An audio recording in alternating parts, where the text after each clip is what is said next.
Tonight, you are stepping into one of the most challenging and freezing routines of the Middle Ages. As the howl of the wind outside merges with the crackle of the ice accumulating on the deck, you find yourself in a narrow, dark cabin. On this perilous sea voyage, the ship's wooden walls protect you only from the wind, but the cold breath of the sea continues to seep deep within. Close your eyes and slowly begin to feel how a pirate of that era coped with the relentless cold of winter. Friends, I put a lot of effort into preparing a video for you every day. Thank you so much for your support up to now. If you liked my channel and videos, don't forget to subscribe, like the video, and leave even a small comment. Reading your comments and feeling your support motivates me even more. Thanks in advance. Now, let's lower our voices a bit and switch to sleep mode. Lean your back against your seat and allow all the tension in your shoulders to slowly melt away. For now, set aside the stress of the day, that meaningless rush. Nothing, either an achievement nor a worry, is more important than your inner peace and worth. Let all the sounds around you now blend with the tranquil sounds of the ship and the whisper of the sea. As your mind gradually calms, you find yourself surrendering to the freezing waters of the Middle Ages, on the deck of that old pirate ship. You are upon the endless gray of the sea, and the ship's bow struggles against the relentless pressure of the northern winds. In these merciless winter months, the first step to survival is actually much simpler, yet far more vital, than planning a pirate raid, knowing where to be. You need to gently steer the ship away from the main routes threatened by the heaviest winter storms and icebergs. This is not just a matter of comfort. It is a matter of eliminating the risk of the ship's hull being shattered by sudden ice masses. In the Middle Ages, pirates often had to use geographical knowledge and local weather information in a much more intuitive way than merchant sailors. While merchant ships performed a profit-oriented risk assessment, your ship had to chart a course focused entirely on survival. Anchoring near calm coves, natural harbors, and even isolated, less crowded islands was the preferred strategy during the harshest periods of winter. You must keep the ship as close to land as possible, yet away from the danger of shallow waters. In places where the sea temperature approaches freezing even during the day, the depth of the water you anchor in and the current speed are of critical importance. A fast current slows the freezing process, giving you the opportunity to stay longer without the risk of a frozen hull. Remember, there is a vast difference between a violent storm in the middle of the ocean and the wind in a sheltered harbor near the shore. The first will swallow you, the second will only batter you. The maritime knowledge of the era points you to these natural refuge areas. The whispered information gained from local fishermen and coastal people is far more valuable than written charts. This is not just a pirate's cunning but also the art of reading the sea itself. We can compare the importance of this information to a simple wave pattern reading that a merchant ship captain might overlook. While the captain continues on his course, you read those subtle signs and steer your ship to a safe shelter. Another important factor in choosing a winter refuge is camouflage and secrecy. You are a pirate, not a guest. The cove you choose must be both sheltered from the wind and difficult to observe. Anchoring near wooded areas blends the silhouette of the ship's masts and sails with the surroundings, reducing the chance of detection from a distance. By comparison, while English Royal Navy ships typically winter in main ports, a pirate like you, who needs to vanish without a trace, must learn to use nature itself as a fortress. While Royal Navy ships receive logistical support and regular supplies, your only suppliers are your own wits and the opportunities nature provides. This is the harsh reality of the Middle Ages. State-supported naval power offers regular supplies and warmth, while piracy offers you only freedom and a cold cabin. Once you find a safe cove, the crew's first task is to build natural barriers around the ship from local vegetation or accumulated snow. This is not just a visual shield but also simple yet effective engineering that mitigates the freezing effect of the wind on the deck. These preparations ensure that even during the most intense moments of the storm, the crew is less fatigued and the ship's hull suffers less wear and tear. The depth of the area where you anchor is also vital to prevent the ship from drifting into shallow water during the storm. In addition to anchor cables, sturdy lines secured to the shore double the ship's stability. In those dark, silent winter nights, you must constantly check the tension of the anchor cables, for a single instance of slackness could drag you into an unknown danger. While merchant fleets delegate such risks to port authorities and dock structures, your only authority is the vigilance and tireless strength of you and your crew. The wintering strategy is also an opportunity for maintenance and repair. The wooden parts of the ship, constantly moving and worn down from conflicts during the summer months, must be repaired during this calm period. Anchoring in a safe cove gives the crew a chance to clean and tar the ship's bottom, mend ropes, and patch sails. This process allows at least some of the routine work on the deck to be moved indoors, even under the freezing winter wind. However, compared to the comfortable workshops and tools offered by a port on land, your repair process will be much more primitive and slow. While merchant ships are ready to set sail as soon as winter ends, every single member of a pirate ship's crew must also be a carpenter and a repairer. This versatility is the key to survival and weathering the winter. You store your most valuable provisions and gunpowder in the least moving area of the ship, near the waterline, during winter. The cold slows the spoilage of provisions, but moisture has the opposite effect. Therefore, during positioning, you must also calculate the angle of the wind and sun to allow the moisture inside the ship to dissipate, even if just a little. Finding a safe wintering position is not just a geographical choice but also a strategic decision to rest and recuperate. The sound of each wave hitting the ship's hull no longer being a threat but rather sounding like a lullaby is the greatest sign that you made the right decision. Your slow, deliberate choices are the sole factor directly determining your crew's chance of seeing spring. The cold seeps into your bones, and to withstand this freezing challenge, you must employ simple but effective wisdom: layering. The winter wardrobe of a medieval pirate is far from colorful silks or ornate decorations. It is built entirely on functionality, insulation, and waterproofing. This art of dressing is the most basic lesson of survival. The garment that first touches your body is usually a shirt made of finely processed, raw linen. It absorbs sweat and keeps it away from your skin, thus preventing the moisture from making you even colder. This first layer is a reflection of your harsh life at sea compared to a peasant or townsman of that era who lived on land and typically had access to cotton or softer fabrics. Comfort is not the priority, survival is. No matter how thin this underwear is, it creates a first buffer zone between your skin and the freezing touch of the outside world.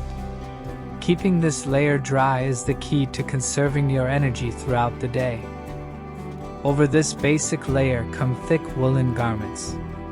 Wool is a miraculous material that can retain its thermal insulation properties even when damp, and this is invaluable in an environment constantly surrounded by sea spray and wet decks.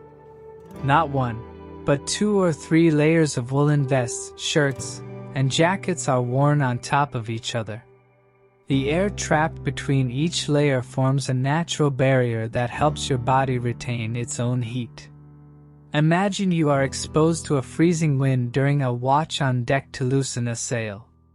The thickness and structure of the wool prevent that wind from reaching your skin directly.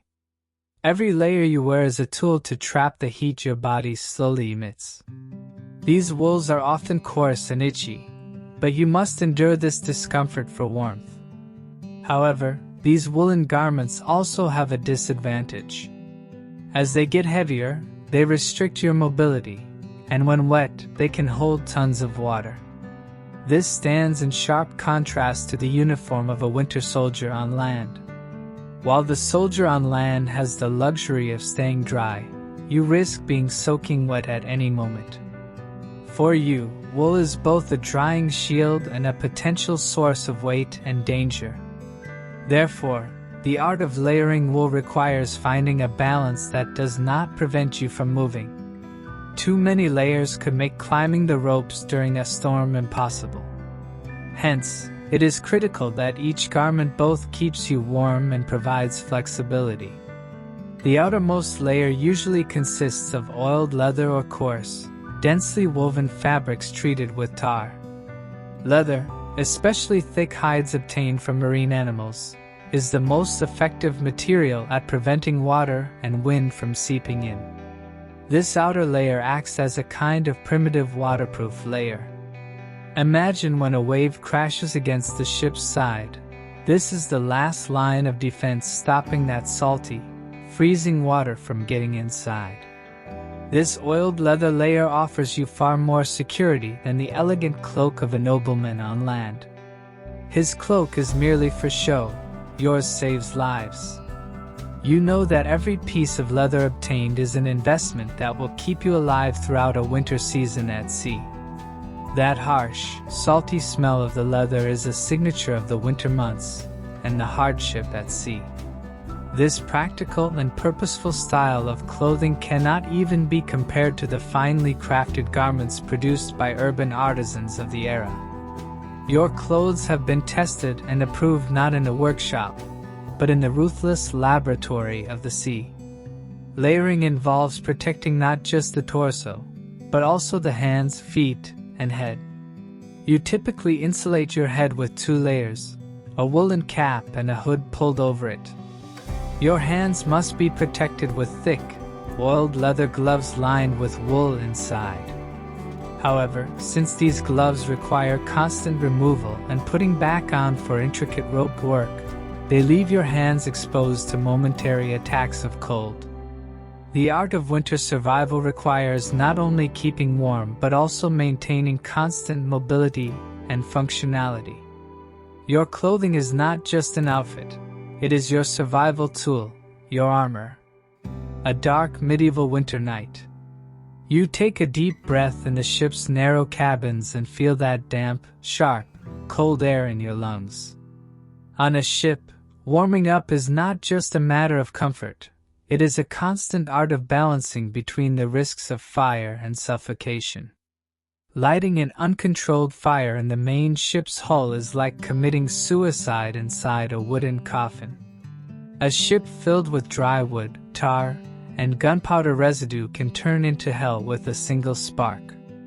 That's why, most of the time, the crew's own body heat is the primary source of warmth.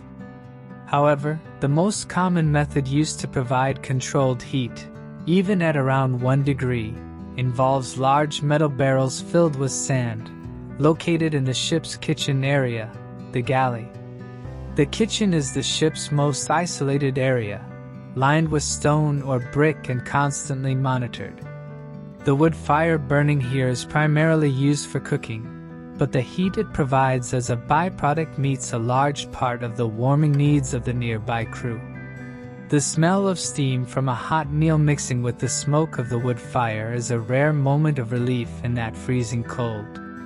Compared to the large stone fireplace of an inn on land, this heating is laughably primitive. While the inn's fireplace offers an inviting warmth, your fire provides just enough heat to survive.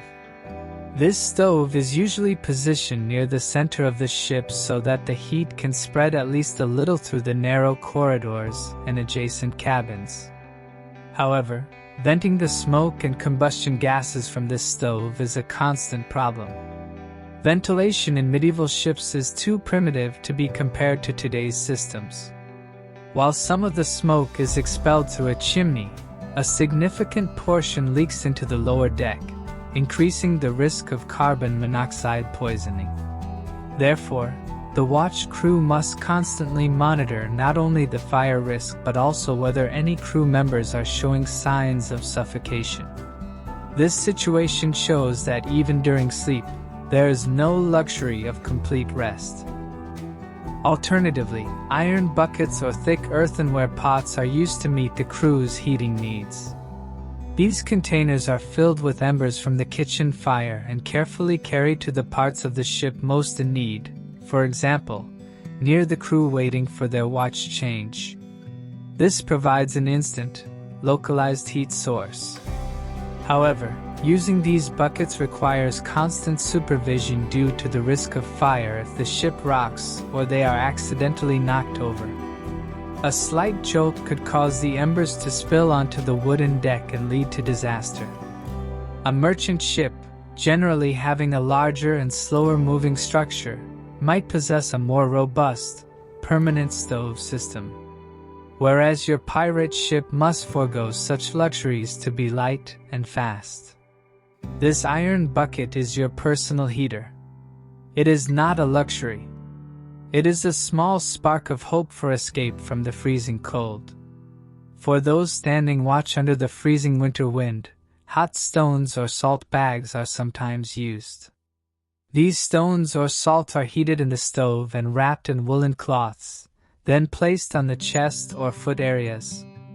This method temporarily increases the heat in the body's core areas, stimulating blood circulation. This is the only primitive solution that can be compared to a land dweller's hot water bottle or blanket. However, its effect is much shorter, and it is cumbersome to carry. Warming is not just a physical need but also a matter of morale.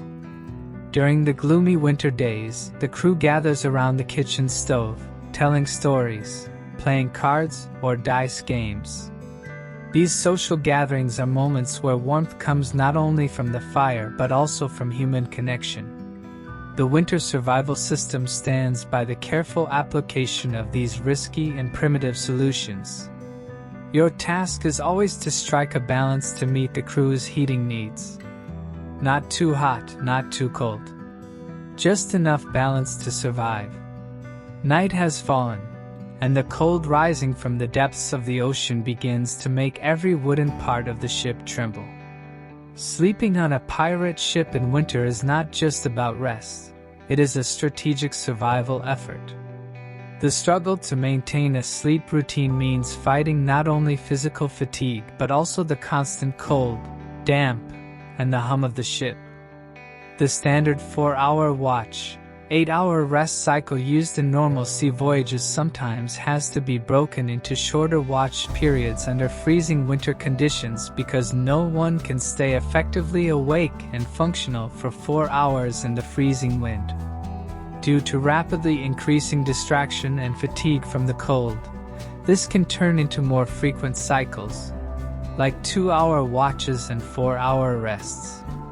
This demands more frequent waking and shorter rest periods from the crew, but it reduces the risk of errors during watch. You seek the deepest and most sheltered corners of the cabins for sleep. The lower decks, being closer to the waterline, are somewhat protected from the freezing wind coming from the upper deck. But this advantage comes at a cost. This is also the most humid and least ventilated area. Unlike a comfortable bed and dry sheets in a port city, your bed is usually a wet and salty wool blanket over a coarse mat or pile of straw. When getting under these blankets, you keep on as many layers of clothing as possible because your clothes mean an additional insulation layer acting as a sleeping bag. The struggle to maintain a sleep routine is also solved by the crew sleeping close together. Sleeping close, even sometimes in contact, allows for the shared use of body heat. This not only provides you with physical warmth but also gives a psychological sense of solidarity that boosts morale during the harsh winter months. Imagine sleeping alone in freezing weather could mean hypothermia silently taking hold of you. whereas the breath and body heat of a comrade are your most reliable heat source. This is the complete opposite of the solitary, silent retreat of a monk in a monastery. The monk isolates for spiritual peace, while you must make physical contact to survive. Another vital routine before falling asleep is eating something hot and calorie-dense. Your body is like an internal combustion oven. Providing fuel before sleep helps your body maintain its temperature throughout the night. Usually, a piece of fatty meat or hot porridge is consumed right before sleep. This routine cannot be compared to a rich lord's winter feast on land, but it serves its purpose, fueling your body to fight the cold. Finding a dry spot is also critical for sleep quality on pirate ships. A piece of leather or tarpaulin that you manage to keep dry is spread as a moisture barrier between the floor and your body. This prevents moisture from seeping up from below and interrupting your sleep. When everyone's watch is over, a damp and cold embrace is the greatest consolation on a pirate ship's winter nights. Waking up in the morning is not a luxury but a necessity. The functioning of every part of the ship depends on you being awake and alert. At the moment of falling asleep after your watch, you focus on completely relaxing your body to prevent it from aching from the cold. You give your mind only the command to rest. Because for a pirate at sea in winter, sleeplessness is a mistake that will sooner or later lead to death.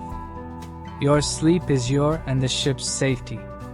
Winter brings not only cold but also a deep, penetrating dampness that slowly rots everything. On a pirate ship, protecting against moisture during the winter months is an almost impossible task. Constant sea spray, rain, snow, and the crew's sweat leave every part of the ship soaking wet. The biggest struggle is to keep sleeping areas and clothes dry because a wet garment conducts heat away from the body many times faster than a dry one, bringing you closer to hypothermia. Dampness is not just a discomfort, it means illness and rapid death. Drying wet clothes is one of the biggest logistical problems on the ship. Drying them outdoors is impossible because the air is both too cold and the humidity is too high. Clothes either freeze or remain as they are. The only remaining option is to use the limited heat emitted by the kitchen stove or small iron buckets. The crew hangs their wet clothes on poles or ropes around the stove, but this increases the fire risk and the drying speed is extremely slow. Drying a coat completely can take hours, even days. This makes the rotation of clothing on board critical. Every pirate must have a spare set of clothes. One set is worn while the other dries. This cannot be compared to the comfortable variety of clothes a family on land might own. Even your spare set is probably damp and stiff. Constant supervision is essential during the drying process to prevent clothes from getting too close to the fire source. The drying area around the fire is a kind of sacred space requiring attention. The clothes are forced to warm up slowly, not to burn, but to evaporate the moisture inside them. This slow process also increases the humidity level in the ship's enclosed space, triggering mold and fungus growth. Mold threatens not only clothes and provisions but also the respiratory health of the crew. Another practical method used in the fight against moisture is lime or charcoal. These materials are placed in narrow cabins and chests next to clothes and food due to their moisture-absorbing properties. This is a primitive dehumidifier system and slightly alleviates that stale, damp air inside the ship. However, such materials are limited and need to be replaced frequently. Merchant ships might have better storage conditions and larger material stocks in their holds, but on your ship, everything is plundered or obtained from limited resources. The damp smell of clothes and ocean salt is the constant background music of life on the ship in winter. To protect against moisture, the crew uses oiled cloths or tarpaulin.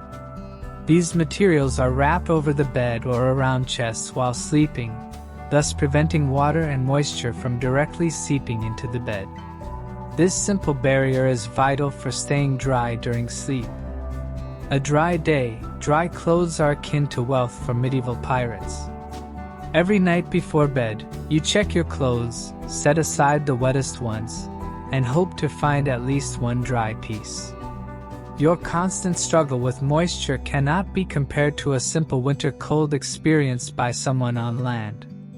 This is a thin, damp line between life and death. The deep, freezing cold of winter requires your body to constantly burn more energy. For you, food is no longer just a pleasure or a means of satiety. It is also a vital fuel you must burn to survive. The winter diet of medieval pirates is designed to meet this high energy demand, but the challenges and monotony it brings are equally brutal. The undisputed star of the winter diet is salted meat. Beef, pork, or goat meat is procured in abundance during the summer months and preserved in large barrels with intense layers of salt. Salt protects the meat from bacteria but also makes it extremely tough, dry, and salty. This meat must be soaked in fresh water for hours, sometimes even a day, before cooking. Otherwise, your body cannot handle the excessive salt load. But fresh water resources on the ship are also limited, so you don't always have the luxury of soaking the meat as long as necessary. Compared to the fresh, spiced meats of a butcher on land, your meal is a necessity, not a feast. It is an endurance test. Alongside salted meat, a large part of your diet consists of hardtack or hard, dense, non-staling breads called ship's biscuit. These are made with flour, water, and sometimes a little salt, then baked until stone hard.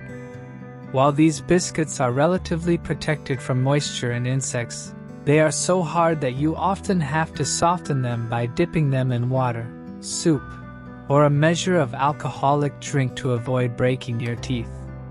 These biscuits provide your body with basic carbohydrates, a slow-burning fuel that offers long-term energy.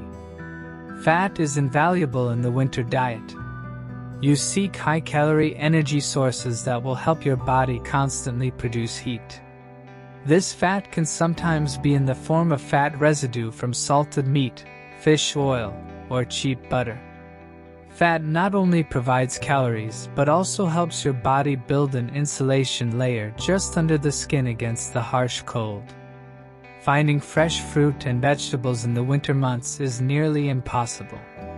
This makes you and your crew vulnerable to the risk of scurvy. This disease, caused by vitamin C deficiency, leads to your teeth falling out, wounds not healing, and general weakness. To reduce this risk somewhat, some pirate ships carry fermented foods like pickles or sauerkraut. Fermented vegetables provide some vitamin C, though not as much as fresh vegetables. While merchant ships have the luxury of calling at ports more frequently and receiving regular supplies, your pirate ship is left to its own fate. You have to make do with what you find. Most of your meals are prepared as a thick, dense, hot porridge or stew. Pieces of salted meat, crumbs of hardtack, and dried legumes if available are mixed and cooked in large cauldrons. This not only provides calories but also allows the sharing of that rare warmth from the kitchen fire among the crew. The temporary relief provided by that hot, heavy meal settling in your stomach during these harsh winter months is a short break from all difficulties. Your winter diet is not just a nutrition plan. It is an act of resistance against scarcity and hardship. The freezing cold of winter doesn't just challenge the outer layers of your clothing. It also targets the warmth of the blood flowing in your veins. In the midst of this ruthless struggle, you seek a slowly spreading warmth from within. This quest brings to the fore one of the most vital elements in the pirate ship's logistical chain: alcoholic beverages. Rum, brandy, or other hard spirits available at the time are not just an element of pleasure. They are also a primitive internal heating system in the winter months. These strong drinks are usually not consumed pure, both to manage scarce resources sparingly and to prevent the risk of the crew losing their sense of duty due to sudden drunkenness. Therefore, these drinks are often served diluted with water. This diluted mixture is a primitive version of what we later call grog. The warmth of the mixture combines with the sharpness of the intense alcohol going down your throat. Compared to the refined wines or fermented strong beers served in luxurious city taverns of the era, this mixture you drink is a brutal and simple survival liquid. It is designed for functionality, not taste. Sometimes, if you're lucky, lemon juice or lime juice is added to this hot beverage. Beyond slightly softening the taste of the alcohol, this addition serves a life-saving purpose: fighting scurvy. When finding fresh fruit and vegetables in winter is nearly impossible, sailors rely on the preservative quality of alcohol and make these acidic fruit juices durable for weeks-long journeys. The mixture of alcohol and acid in your mug is more like an apothecary's medicine than the elegant drinks enjoyed by a nobleman. The primary benefit of alcoholic beverages is that they give you a momentary sensation of warmth. Alcohol dilates blood vessels, causing blood to flow to the surface, i.e., the skin. Here, a warning and informational context comes into play. This feeling is deceptive. The flow of blood to the surface creates the illusion that your hands and face are warming up, but in fact, your body's core temperature drops. While the mulled wine drunk by a person at home in front of the fireplace wraps them in comfort, you, in the ship's freezing environment, must know that alcohol actually makes you more vulnerable. Therefore, a pirate's use of alcohol requires discipline and moderation. One mug warms you, but a barrel can kill you. Among alcoholic warming practices is not only drinking but also external rubbing. Fingers or feet numb from extreme cold are sometimes rubbed with strong alcohol. It is a last resort method used to stimulate blood circulation and temporarily alleviate the danger of frostbite. This practice is a striking example of how the era's sailor medicine was based on experience and emergency solutions rather than scientific knowledge. Non-alcoholic hot beverages are also prepared during those precious moments when the ship's kitchen fire is burning. These are usually primitive teas made by heating water, sometimes flavored with dried herbs or spices. Sometimes, the nutritious broth left from the water used to cook salted meat, a hot gruel, is consumed. This not only warms the body but also replenishes minerals and salt missing from the harsh winter diet. The hot liquid you sip is not just a drink. It is also an elixir that gives you life on that freezing night. This shows that surviving on the ship in winter is the art of managing the body from the inside, slowly and carefully. The endless darkness and freezing cold of the winter months don't just wear down bodies. It is also a silent enemy that gnaws at minds. As the ship's captain or leader, just as you meet the crew's physical needs, you must also combat this gloom in their inner world, for plummeting morale, breaking discipline, and ultimately, the ship's vulnerability follow. Winter depression, or in the terminology of the era, black melancholy, is one of the greatest invisible dangers of the seafaring life. The first way to fight this gloom is to maintain a regular and predictable routine. Even if the outside world is chaotic and hostile, the rhythm of life inside the ship must continue. Routine gives the crew a sense of purpose and expectation. Meal times, watch changes, and even repair tasks must follow a strict order. This regularity can be compared to the disciplined life of a monastery on land, but on your ship, this discipline is not for spiritual purification but for maintaining a communal and vital operation. The most basic and ancient method of boosting morale is storytelling and music. Especially on long, dark winter nights, everyone gathers around the kitchen stove. Exaggerated stories of past raids, the promise of plunder won, and memories of lovers left ashore are told. Sometimes a sea shanty begins. These songs break the monotony and engage the crew in rhythmic cooperation. Compared to the performance of trained musicians listened to in a noble's comfortable salon, your songs may be crude, loud, and discordant, but your music creates a deep emotional resonance that holds the community together. Alcohol is both a friend and a foe in this morale battle. The previously mentioned hot grog provides brief cheer and warmth, but excessive consumption leads to chaos and loss of control. Therefore, rations are meticulously measured. An alcoholic drink should be presented as a reward for hard work and endurance, not as an escape route. To keep the crew's minds occupied, small games and bets are permitted. Dice games, card games, or simple riddles provide an outlet to release the steam building up on deck. Such activities allowed the crew to relieve tension among themselves and distance themselves, even briefly, from the harsh living conditions. During these difficult winter months, every pirate must know that they are responsible for each other's psychological resilience. One person's morale collapse can affect the entire ship in a chain reaction. Finally, the leader's presence and ability to inspire hope are critical. You are the person the crew looks to for coping with cold, hunger, and uncertainty. You must constantly and calmly assure them that winter will pass, that new raiding opportunities will come with spring. You must convey the message that the sheltered cove where you winter is a harbor where not only the ship but also the crew's spirit is repaired. Your monotonous and reassuring voice is a silent promise to them that they will overcome this ordeal together.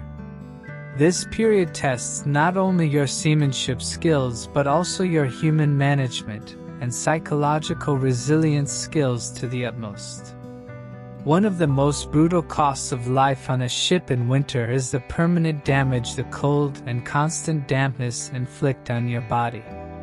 You and your crew, devoid of the protection of modern medicine, face diseases like rheumatism, pneumonia, and severe colds. For a pirate, these illnesses are not just discomforts. They also carry the risk of rapidly becoming unable to work and becoming a burden on the crew. Rheumatism, known in that era as joint pain or the cold's tune, is one of the most common complaints. Living constantly in damp clothes and working on the cold deck causes inflammation in the joints and unbearable pain. These pains are at their most severe, especially in the mornings when you wake up and try to move. The remedies available to pirate medicine to combat this condition are extremely limited. The most common solution is rubbing the painful areas with warm alcohol or oils. Although the temporary warmth of the alcohol and the increased blood flow from rubbing provide momentary relief, they do not stop the progression of the disease. This cannot be compared to a nobleman seeking healing in spa waters on land. The noble finds luxury and rest, while your healing consists of crude rubbing and brief pain relief. Colds, and especially pneumonia, i.e., chest fever, are the deadliest dangers of winter. A weakened and undernourished body is defenseless against even the slightest infection.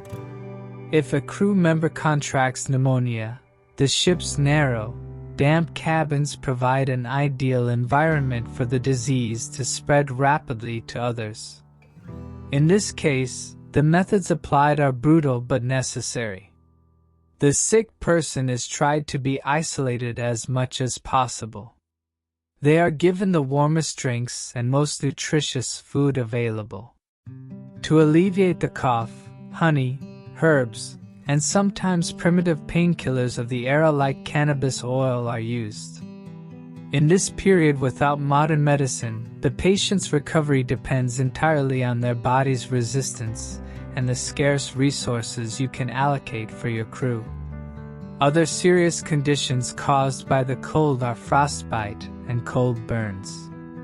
Extremities like fingers and noses, which are in prolonged contact with metal or wet ropes during watch, are rapidly in danger of freezing. The first signs of frostbite are numbness and the skin turning a waxy white. In this case, the first intervention is to never bring the frozen limb close to direct fire. Instead, it is necessary to slowly warm the frozen limb with body heat, often by placing it under a crewmate's warm armpit or against their chest. This forced physical closeness is not only a medical measure but also the ultimate indicator of solidarity among the crew.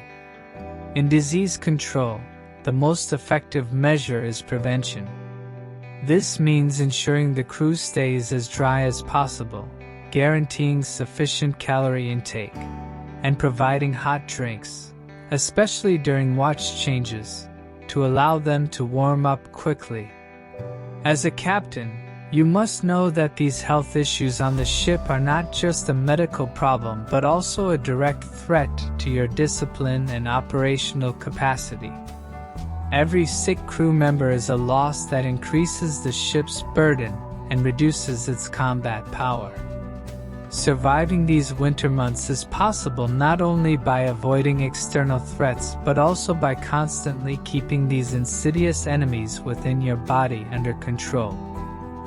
The most brutal and physical challenge of the winter sea is the icing over of the ship's vital veins, the ropes and the sails dancing with the wind. The combination of seawater, moisture carried by the wind, and freezing air turns ropes and sails into virtual glass. These elements, losing their flexibility, increase the ship's weight and nullify its mobility. This is not just a difficulty, it is the beginning of a routine struggle involving mortal danger. Fighting icy ropes is a constant and laborious action. When ropes turn to ice, knots won't come undone, pulleys jam, and raising or lowering sails becomes impossible. To deal with this, the crew follows a special routine, physical strength and careful braking. Instead of allowing ice to form a thick layer on the rope, the crew periodically beats the ropes with wooden mallets or blunt tools in short shifts. These strikes must separate the ice from the surface without damaging the rope's fibers. The hands of the crew performing this task are in constant contact with freezing metal tools and ice shards. Compared to a woodcutter's chopping on land, your work is more delicate and much colder. The woodcutter generates heat, while you lose heat. Sails are the biggest source of the icing problem. Sails made of coarse linen or wool, when wet, quickly freeze solid in the wind, becoming stiff as a board. A frozen sail puts unnecessary strain on the mast due to its weight and risks tearing if a sudden stiff wind catches it. To prevent sails from icing, the crew tries to lower them before they get completely wet and gather them on the lower deck or the most sheltered area possible. If icing has already begun, forcing the sails down could cause the sailcloth to tear. Therefore, frozen sails are usually forced to thaw by hand, rubbing them in small pieces. This exhausting process takes hours and rapidly depletes the crew's energy. The greatest danger of icing is that it disrupts the ship's balance. Ice accumulating especially on the masts and main ropes adds a massive extra weight to the ship's top, increasing the risk of capsizing. This situation requires you, as the captain, to constantly monitor the weight and apply balancing strategies. Sometimes, to reduce the extra weight the ice adds to the ship, the crew must throw the ice into the sea. This task is dangerous and performed on a slippery deck, making it vital for the crew not to lose focus due to the cold. Ice is your ship's silent, white pirate. It attacks not from within the ship but from outside. During these routines, it is imperative that the crew's clothes and gloves stay dry. Beating ropes or handling frozen sails with wet hands brings an instant risk of cold burns. Therefore, watch change is not just about rest but also involves the ritual of quickly changing clothes and warming hands. This arduous struggle is an indicator of life on the ship in winter. In an environment where nature works every moment to slow you down and stop you, your only strength must be the crew's tireless, unknowing determination and attention. This struggle is the physical price of patiently waiting for spring to come. While the ruthless cold of winter threatens every corner of the ship, your most vital resource, fresh water, faces the risk of freezing and becoming unusable. Water on the ship is usually stored in wooden barrels or ceramic containers, and the freezing air around these containers can cause the water to expand, cracking the barrels and making the water completely inaccessible. The loss of fresh water could directly nullify your ability to survive the long winter months. The basic principle of preventing water from freezing is to keep it moving and insulated. On a pirate ship, water sources are moved to the warmest and most sheltered areas of the ship. These are usually the lower decks, areas near the cabins where the crew sleeps collectively, or sheltered corners around the kitchen stove. The water must be protected not only from the external cold but also from contact with the damp and cold floor. Therefore, barrels are usually placed on raised wooden platforms or have dry straw or old wool pieces spread underneath them. Compared to the deep, earth-embedded cellars of a house in a town on land, your water storage solution is a much more temporary one requiring constant attention. To ensure the water's movement, the crew is assigned the task of shaking or stirring the barrels at certain intervals during the day. Constantly moving water takes longer to freeze. This is a mechanical routine based on a simple physics rule but requiring constant application under harsh winter conditions. It is the duty of every crew member to protect the fluidity of this vital resource, even at the cost of sacrificing their own rest hours. If the ship remains stationary for a long time, the insulation of the barrels comes into play. The water barrels are tightly wrapped with the thick pelts of marine animals, coarse wool blankets, or thick matting. This creates an air cushion between the outside freezing air and the water inside, providing insulation. Sometimes dry sand or soil is sprinkled on these covers for an additional insulation layer. While merchant ships might have stronger storage structures and perhaps more advanced tanks and ports, your ship's insulation system is based entirely on the creative use of scarce resources. In cases of danger of the water freezing, last resort methods like adding salt can be considered. Salt water has a lower freezing point than fresh water. However, since this method would ruin the water's taste and excessive salt consumption could lead to health problems, it is used only in emergencies where there is a risk of the water completely freezing. Considering the already high salt content of the salted meat in the winter diet, every pinch of salt added to the water is an additional risk to the crew's health. Furthermore, the firefighting water on board must also be protected against freezing. This water is typically kept in barrels below deck and needs to be instantly accessible in case of fire. If this water freezes, it leaves the ship completely vulnerable to fire.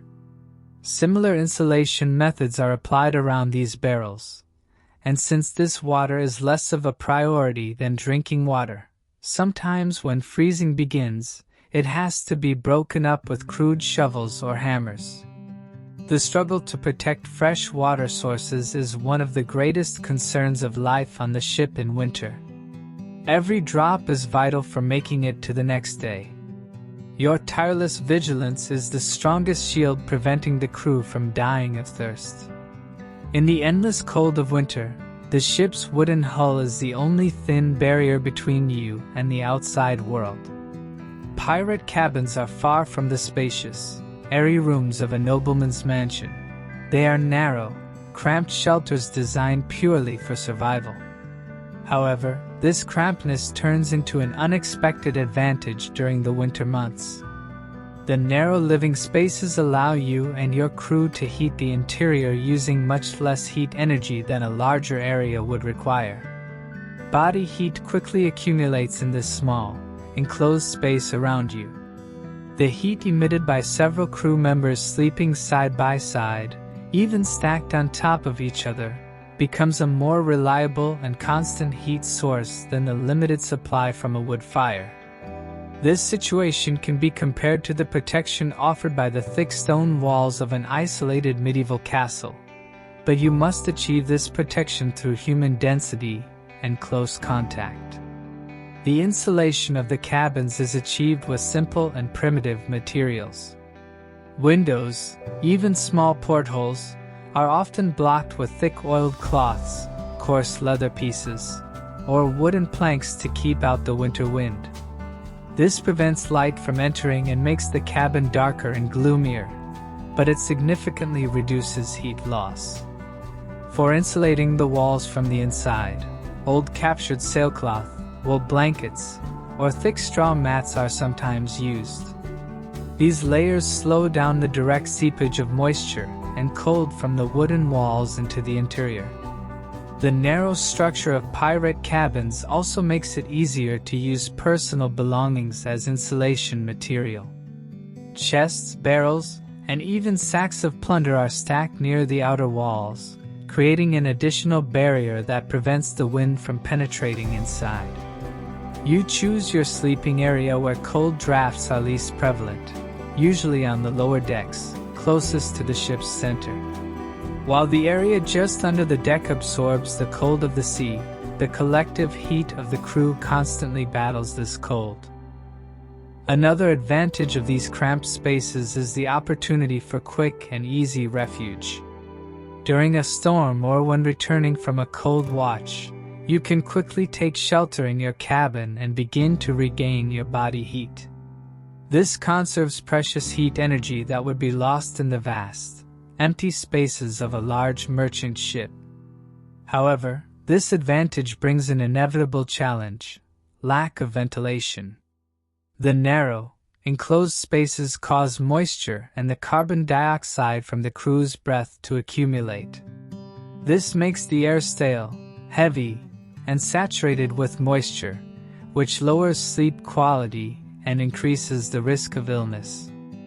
For you, insulation means not only a life-saving luxury but also a constant struggle against stifling air and dampness.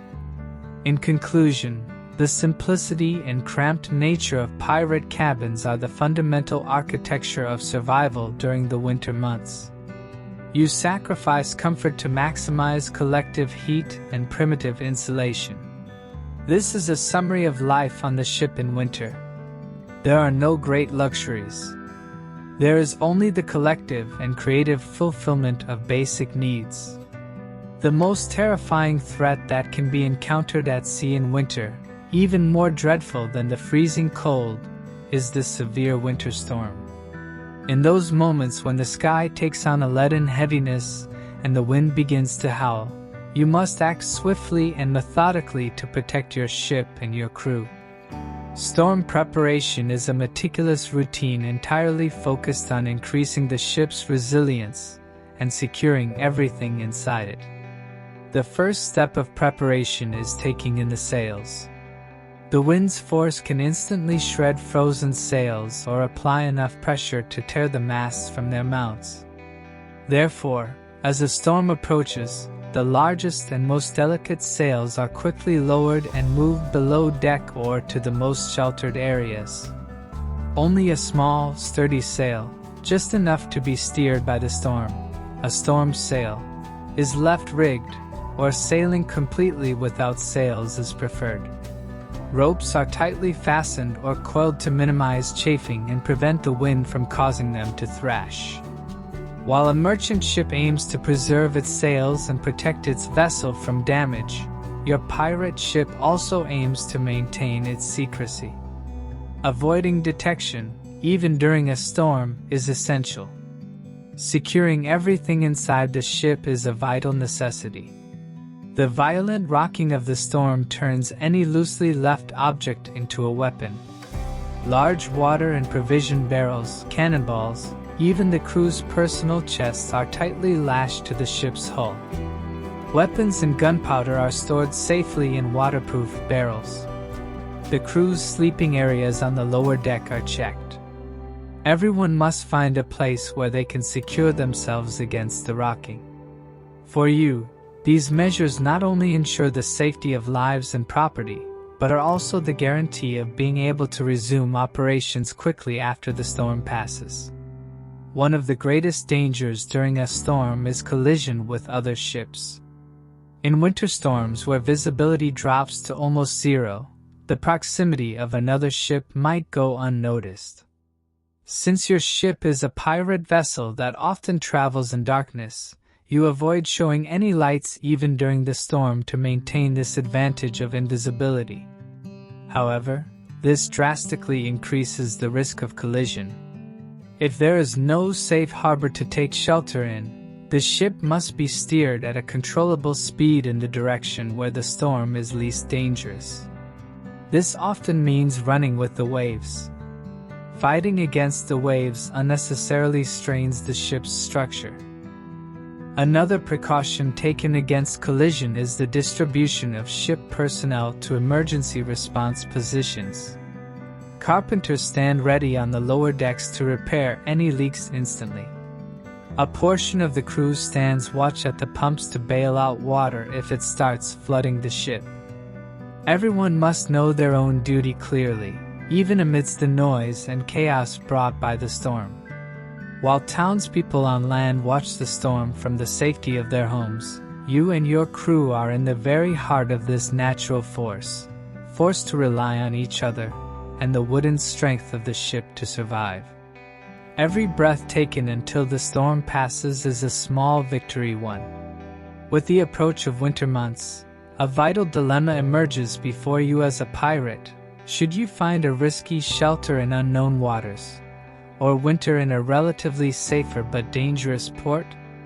This decision determines not only the ship's safety, but also the crew's morale and the success of post-winter operations. Wintering in a port offers advantages of warmth and provisions, but it also brings the risk of your identity being revealed and being captured. Wintering in a large, active port offers great comfort if you can conceal your identity. Here, you can more easily find the necessary materials for repairing the ship and the food and drink to boost the crew's morale. However, you are a wanted pirate. Wintering in official ports means a state of constant surveillance and paranoia. Port authorities, merchants, and even other sailors will constantly monitor the ship's crew and their unusual movements. This stands in sharp contrast to a regular merchant ship wintering in port. The merchant ship pays customs and expects protection, while your ship is under constant threat and must always be ready to flee. Therefore, most pirate ships prefer to winter in small, isolated fishing villages, forgotten coves, or small islands considered neutral. These places are away from the attention of official authorities and can usually be managed through bribery or small-scale trade. Here, trade is more about a survival operation than making a legal profit. The crew barters some of the looted luxury items or precious metals for the local population's vital needs like fresh food, wood, and fresh water. Such exchanges must be done quietly and quickly, like on a black market. While these isolated wintering spots offer a security advantage, they bring their own challenges of supply and maintenance. If a major repair is needed on the ship, finding a skilled carpenter or sufficient materials in these small places is nearly impossible. The crew must fend for itself and repair the ship's damages with primitive methods. This cannot be compared to the luxury offered by a large state shipyard.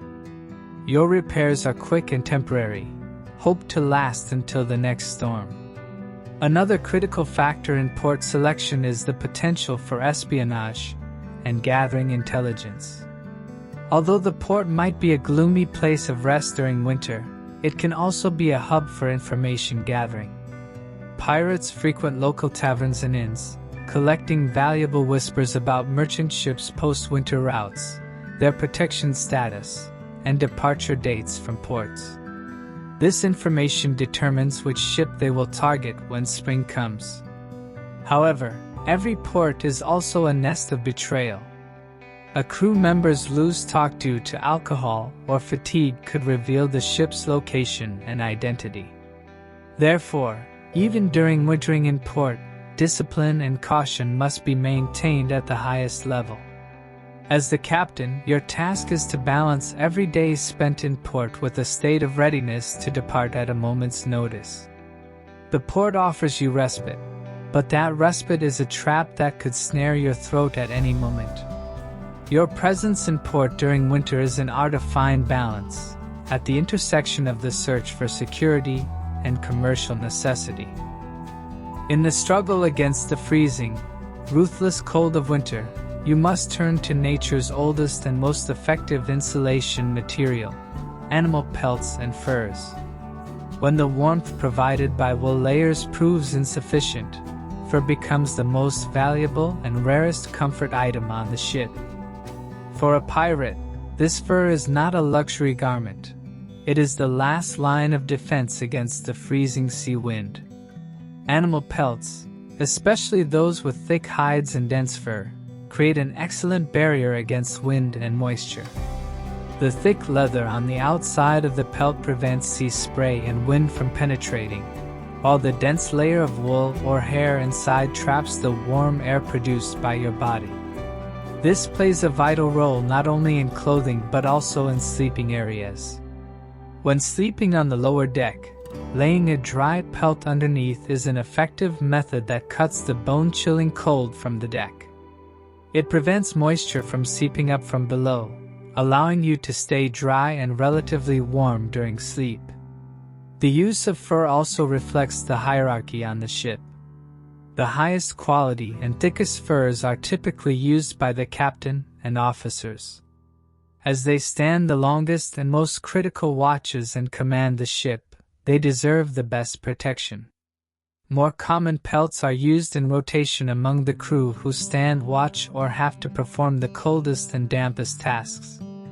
This cannot be compared to the exotic furs worn by a noble on land purely for show. The noble's furs are a status symbol. Your fur is an indicator of your ability to survive and perform your duties. Furs are typically acquired through successful raids and plunder. Furs seized from merchant ships can be more valuable than spices or silk, as they are a tangible asset that directly increases the crew's chance of surviving the winter. Sometimes, local pelts are also obtained by hunting on the isolated islands or coastal areas where you winter. These pelts must be processed immediately and treated with salt or oil to make them resistant to water and rot. This is another laborious task added to the crew's harsh winter routines. However, using furs in a maritime environment comes with its own challenges. Furs become incredibly heavy and are extremely difficult to dry. If a fur is not dried properly, it quickly starts to emit a foul odor and can rot, becoming a breeding ground for bacteria. This increases the risk of disease in the ship's narrow, damp cabins. Therefore, maintaining furs requires constant effort. After each use, they must be wiped down, aired out, and if possible, left to dry slowly, far from the kitchen fire. Furs can also restrict the ability of those on watch on deck to move quickly. An excessively thick fur can be an obstacle when climbing ropes or performing sudden maneuvers. Therefore, fur is used only in the most severe cold and for tasks requiring the least movement. Fur is an element that warms not only your body but also your soul. It is a primitive assurance that makes you feel valued even in the harshest conditions. The ruthless cold of winter targets the extremities of your body, your hands and feet. Since your feet are in constant contact with the ship's damp and icy deck, freezing or insidious diseases like trench foot are a constant threat to you. A crew member's inability to walk not only endangers their life but also jeopardizes the ship's operation. Protecting your feet is therefore one of the most intricate and unpleasant details of the art of survival. The first and most primitive method of protecting feet from the cold is greasing. Thick animal fat, lard, or any vegetable oil obtained from surrounding animals is applied in a thick layer to the skin of the feet. This grease serves two primary purposes. First, it creates a waterproof, protective barrier on the skin of the feet. Even inside a constantly wet and cold boot, it slows the direct seepage of water to the skin. Second, this layer of grease acts as an additional insulation layer that prevents body heat from being lost rapidly. This greasing ritual, much like a land-based warrior oiling their armor, prepares your feet for the freezing elements daily. The smell of this heavy, sticky grease on the feet is an inseparable part of life on the ship in winter. Immediately after greasing, the art of wrapping and layering comes into play. In an environment where keeping your feet dry is nearly impossible, you must use multiple layers of wool socks or cloth wraps. Ideally, this would be several layers of socks made from thick, raw wool.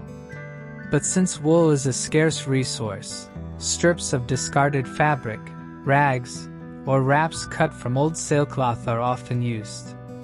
These wraps must be wound tightly around the foot, but not so tight as to cut off circulation. This delicate balance is gained through the crew's experience. A wrap that is too tight stops blood flow, increasing the risk of frostbite.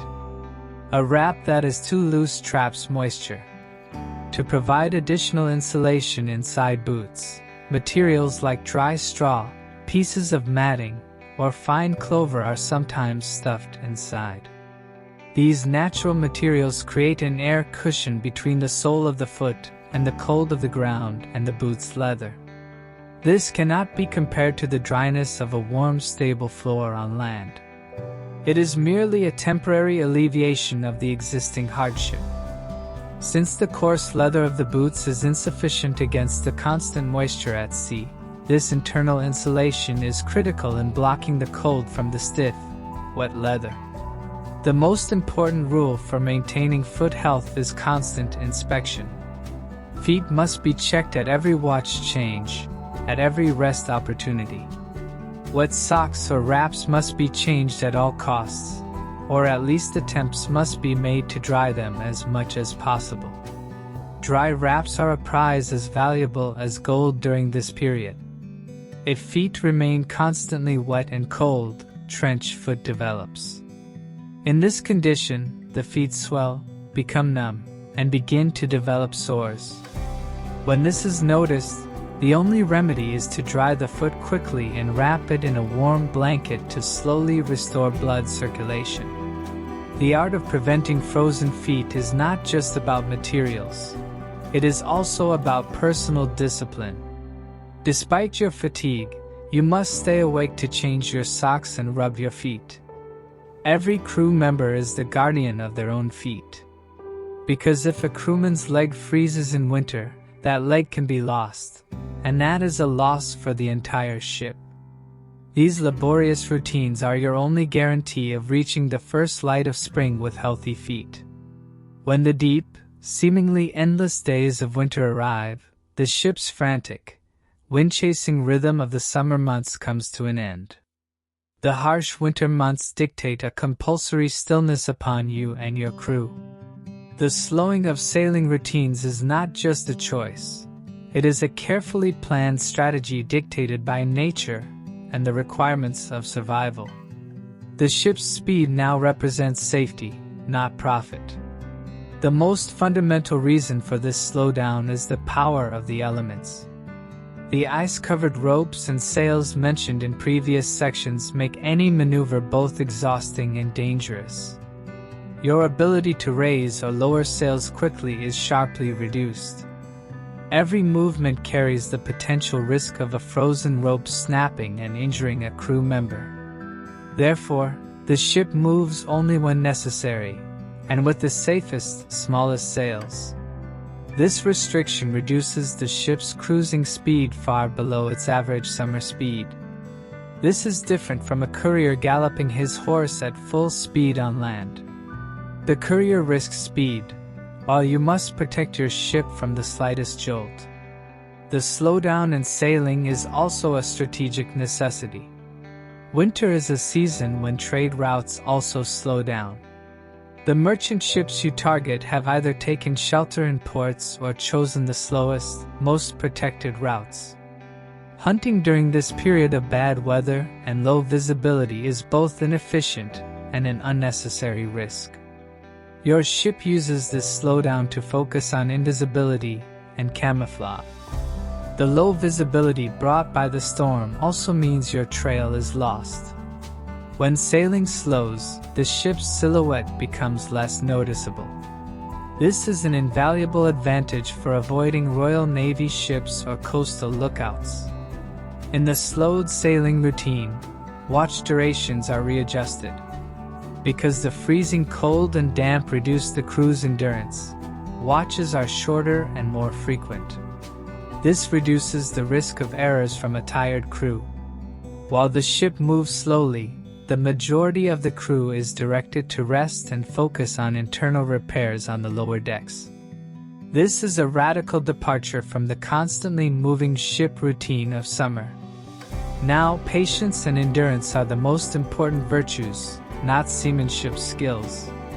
This slowdown has positive effects. The most obvious benefit is the time allocated for the ship itself.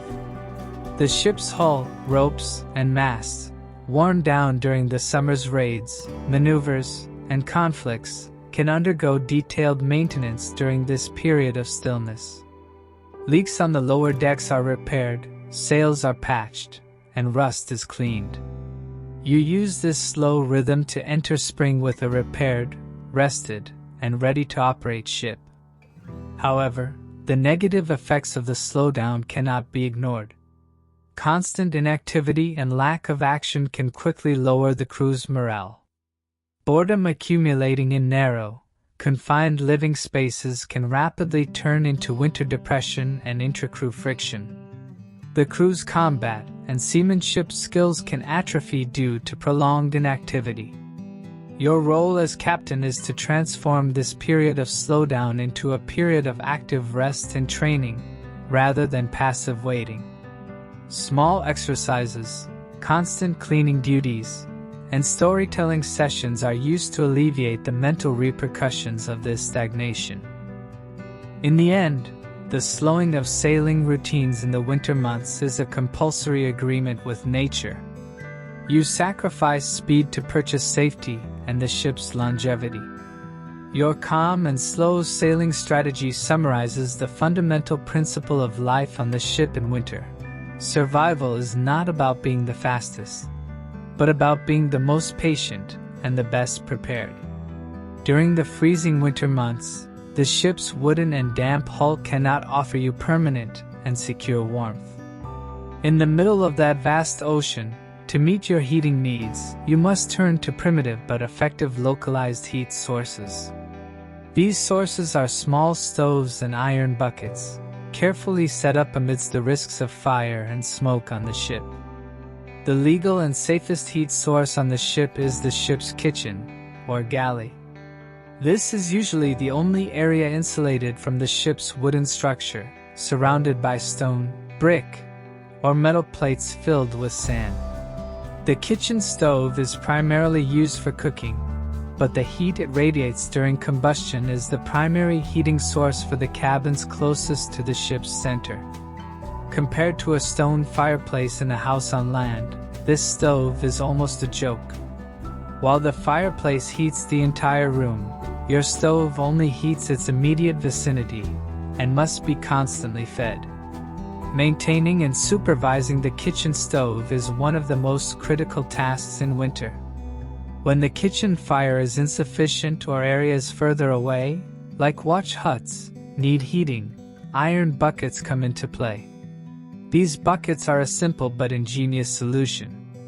Embers and burning wood pieces from the kitchen stove are placed in these thick iron buckets, which are covered with sand. The sand or soil ensures the heat is distributed evenly and slowly. It also acts as a buffer, preventing the embers from suddenly spilling onto the wooden deck. These ember-filled buckets are carefully carried to the watch huts or next to the crew sleeping on the lower deck where heat is most needed. These iron buckets provide localized and temporary heat. A watchman can place their cold-numbed hands or feet over the bucket to warm them briefly. However, this heat is not constant. The bucket tipping over or embers scattering in the wind means instant fire danger. Therefore, the area around the bucket is always kept clean, and the bucket is placed on stabilized feet. This is similar to a traveler warming themselves by a roadside fire. The fire gives you brief relief, but you are under constant threat.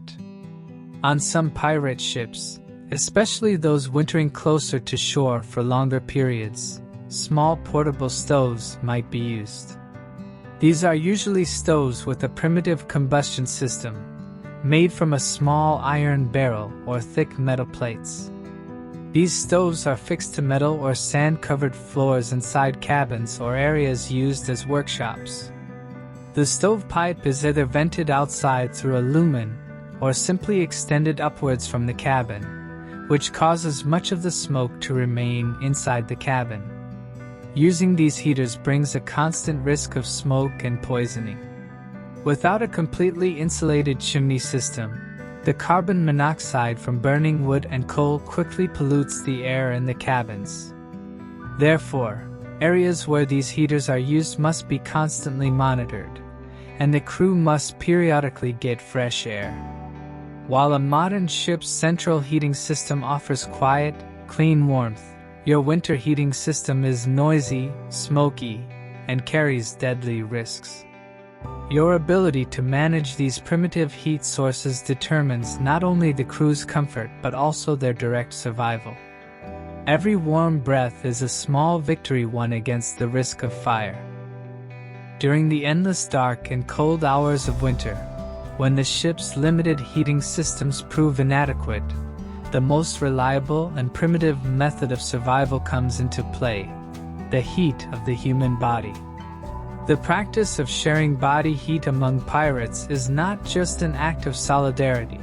It is also a compulsory strategy based on scientific principles in the fight against the freezing cold. The crew sleeping huddled together in the ship's narrow cabins is a winter routine. This not only saves space but also allows the heat emitted by each individual to create a collective thermal barrier. The crew usually sleeps tightly embraced on the lower deck, near the ship's center, in spots considered to have the least moisture. These sailors, lying shoulder to shoulder, back to back, constantly transfer heat to each other through the points of contact between their bodies. In an environment where they might shiver from the cold individually, this collective contact ensures the preservation of core body temperature. This practice offers not only physical relief but also psychological assurance. In the darkness, amidst the ship's creaks and the howling wind, feeling the warmth of another human beside you is priceless for a pirate battling feelings of loneliness and despair. It serves as an emotional shield against winter depression and melancholy, not just a physical one. Compared to a family's comfortable, quiet gathering around a fireplace on land, your collective sleeping is a compulsory and noisy closeness, combined entirely with survival anxiety. Sharing body heat is not limited to sleep hours. This practice is also applied especially for those standing watch on the freezing, windy deck. Near the end of a watchman numb from the cold is often briefly hugged or shaken by a comrade. This is a crude but effective way to stimulate blood circulation and quickly provide warmth to limbs numb from the cold. Sometimes, affected limbs, especially hands and ears, are placed under a comrade's coarse wool clothing or in their armpit. This is one of the first intervention methods against frostbite mentioned earlier. These body heat sharing practices also highlight the resource scarcity on a pirate ship. If every crew member had thick, dry furs and plenty of blankets, such close contact might not be necessary. But with limited resources, the most effective heat source is the human being themselves. This situation increases the crew's interdependence and creates another reason to maintain strong discipline among them. If one person acts selfishly and jeopardizes this shared warmth, the entire group's survival is at risk. In the end, this close physical contact among pirates is a brutal necessity of medieval maritime life. Your shoulder-to-shoulder, breath-to-breath sleep is not a comfort choice. It is a silent battle against hypothermia, repeated every night.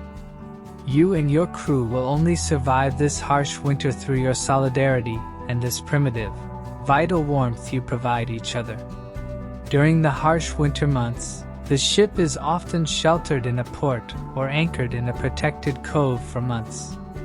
While the sea outside offers icy winds and snowstorms, the crew is confined to narrow, damp cabins.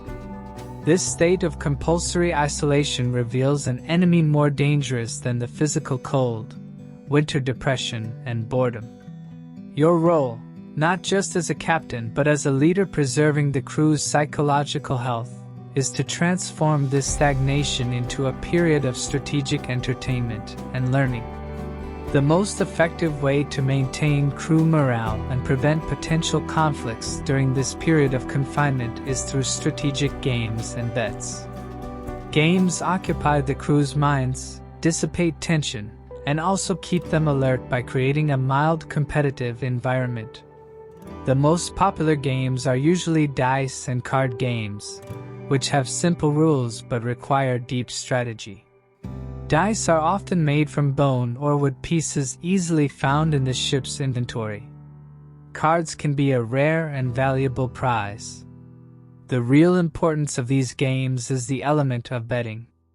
Since the crew doesn't receive a regular salary or payment, bets are usually placed on small amounts of plunder, personal items, alcohol rations, or even exemption from the next watch duty. These small risks and gains make the crew feel they have a purpose even in stagnant life. Compared to a nobleman's high-stakes luxury casino on land, your games are primitive, dirty, and played in the dim light of a cold cabin. But the sense of risk and the desire to win are the same in both. This is not just a pastime. It is also training that tests the crew's intelligence and quick decision-making skills. Entertainment outside of games usually revolves around storytelling and music. In the evenings, the crew gathers under the steam of the meal cooked on the limited fire and the dim lamplight. The stories are exaggerated accounts of past heroic raids, sea legends, ghost ships, and loves left ashore. Each story is not just an entertainment element. It is also a bond that strengthens the crew's common culture and identity. These narratives transport minds trapped within the ship's four walls to vast oceans and future adventures. This is the strongest medicine against the winter melancholy brought by monotony. Music plays a critical role in boosting the crew's morale. Usually, a simple flute, harmonica, or drum owned by a crewman changes the atmosphere in the cabins. Pirate songs or shanties not only provide rhythmic entertainment, but also serve a practical purpose by encouraging teamwork in preparation for the strenuous tasks they will perform in the summer. Singing makes the crew breathe together, move together. This monotonous sound in winter preserves the collective rhythm that will allow them to haul sails faster when spring comes. This period of confinement should also be used as a period for primitive education and skill development. Spare time is utilized for the crew to practice patching, rope splicing, sailor's knots, and even basic literacy skills. As captain, you must encourage your crew not only to avoid laziness but also to improve themselves. For a pirate, every skill is a tool that increases their chance of survival in the next conflict or storm. However, all this entertainment and games have their limits. Long periods spent in confined spaces increase personal friction and tension. A small disagreement can quickly turn into a major fight. Your role is to sense the source of these tensions and channel this energy constructively through games or tasks. If tension rises, the best strategy is to direct part of the crew to scattered but exhausting tasks inside the ship, such as reorganizing the holds or clearing the deck of snow. These physical tasks are the best way to relieve mental stress. The strategic games and entertainment for the confined crew in winter are not just a pastime. They are a social and psychological survival mechanism. As the captain of a pirate ship, you must use this winter stagnation wisely to nourish the crew's spirit and prepare them for the challenging seas of spring. The freezing, damp atmosphere of winter attacks not only the human body but also your most trusted tools and weapons relentlessly. Metal quickly absorbs moisture in this environment and begins to oxidize, i.e., rust. For a pirate, a rusty sword, a rusty cannon, or a dysfunctional tool leaves you vulnerable to any enemy you might face in the coming spring. Therefore, the wintering period requires a meticulous routine for the preservation and maintenance of metal items. The first step of the preservation strategy is to clean and dry the metal items. Any salt residue, moisture, or bloodstain on the metal triggers chemical reactions that accelerate rusting. Therefore, all swords, pistols, and ship's tools are first carefully washed with fresh water. Then they are wiped completely dry with clean, dry cloths. This cleaning must be done with the regular discipline of a soldier polishing his uniform on land. But your motivation is not showmanship, it is maintaining functionality. These cleaning routines are also a way to direct energy into constructive work during moments when the crew is weary from confinement. Immediately after cleaning comes the process of oiling and insulation. Cutting off the metal's contact with air is the most effective way to prevent rust. For this purpose, lard, fish oil, or other captured animal fats are most commonly used. The barrels of firearms, the sharp edges of swords, and the surfaces of cannons are coated with a thick layer of these oils. This oiling makes touching the metal even more difficult due to the cold. But this layer of oil acts as a protective shield, preventing the moisture and the freezing air from reaching the metal. This process is a primitive protection method for survival, far from the polishing art applied by a blacksmith on land to preserve their work. The preservation of cannons requires special attention. The insides of cannon barrels, the ship's most valuable defense tools, are tightly plugged with oiled rags or cloths to protect them from moisture. The firing mechanisms and fuse holes of the cannons are also specially oiled against rust and covered with oily leather pieces. The cold also causes gunpowder to become damp.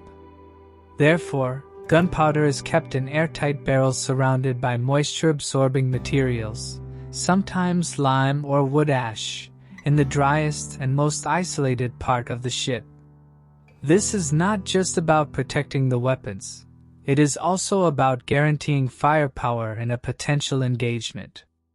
After the metal tools and weapons are preserved, they are moved to the driest area of the ship with the least temperature fluctuation, usually near the lower deck or the captain's cabin. These areas are the most protected from the constant effects of seawater and the outside freezing air. The weapons are placed on dry wooden shelves or stands, not on the floor, and surrounded by wool blankets or dry matting for additional insulation. This long-term preservation routine is a silent but compulsory task of life on the ship in winter. Every day, a portion of the crew is assigned to these oiling, cleaning, and inspection duties.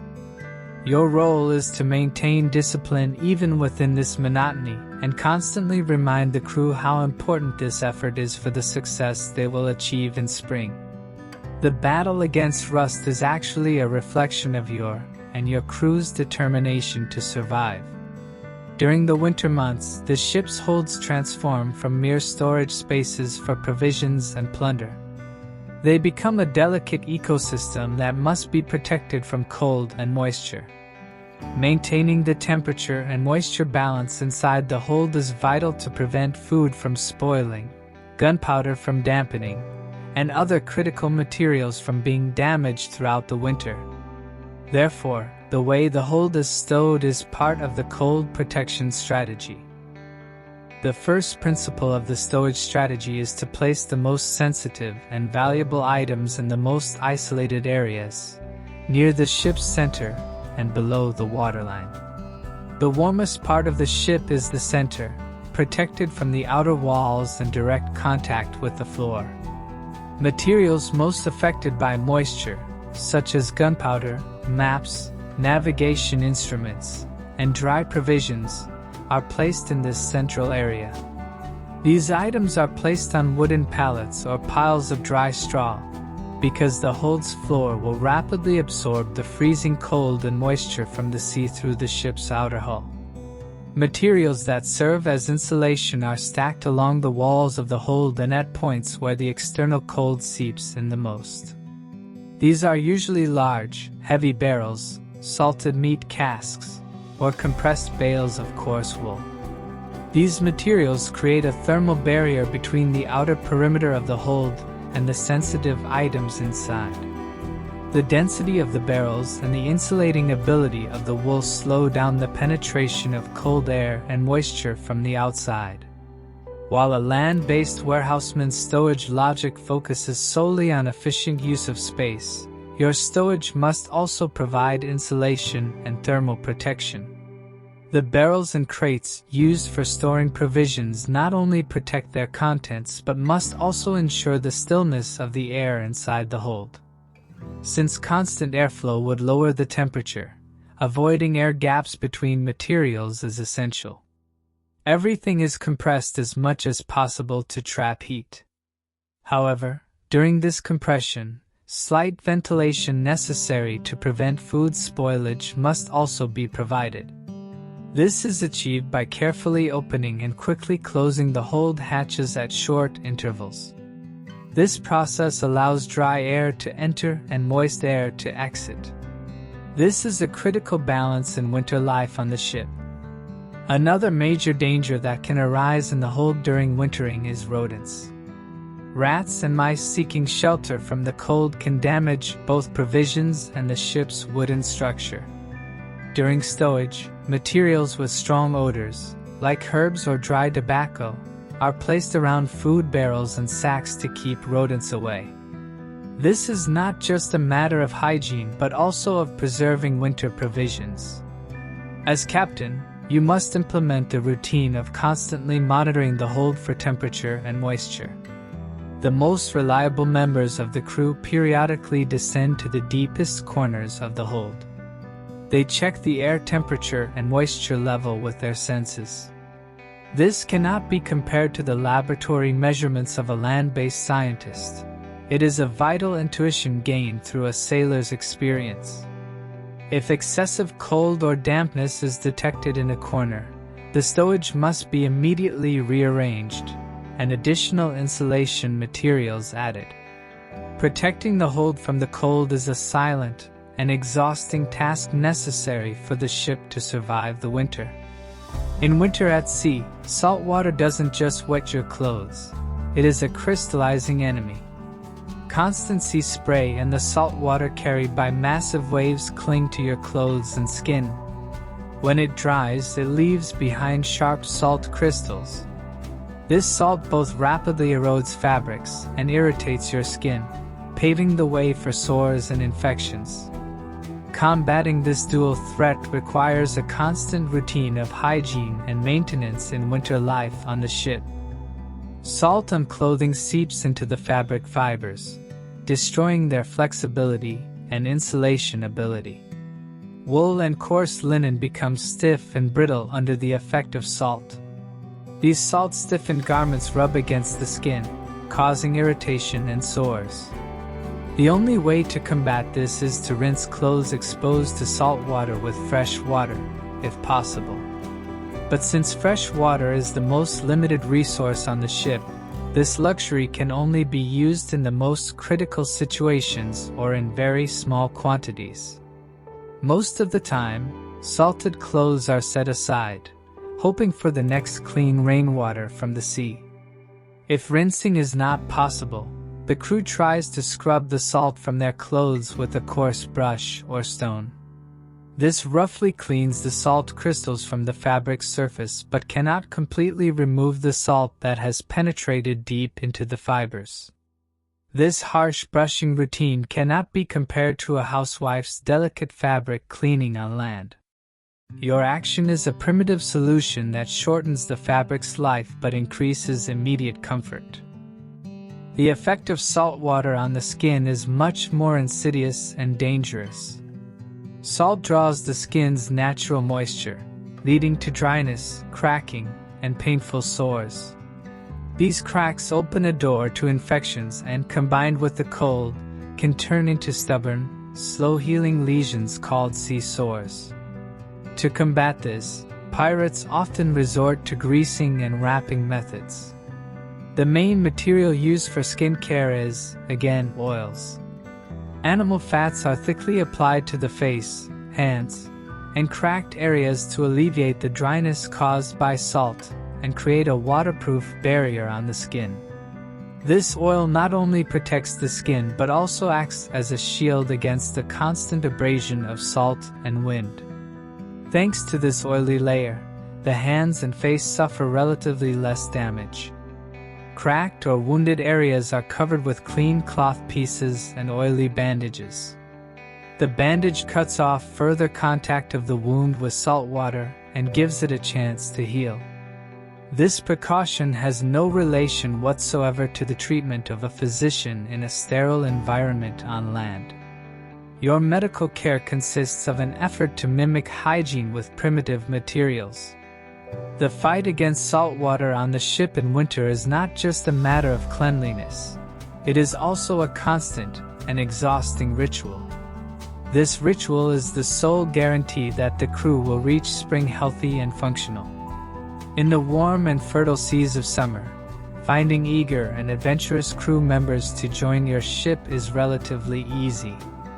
But as winter approaches, the difficulty of finding truly experienced and disciplined sailors who can endure the cold and harsh conditions increases exponentially.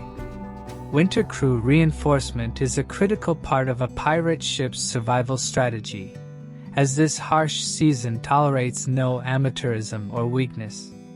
The qualities you look for when taking on new crew in winter are completely different from those you seek in summer. While in summer you look for fast, strong men eager for combat, in winter your priorities become endurance, experience in dealing with the cold, and calmness. A rookie panicking in a freezing storm could endanger the entire crew's lives.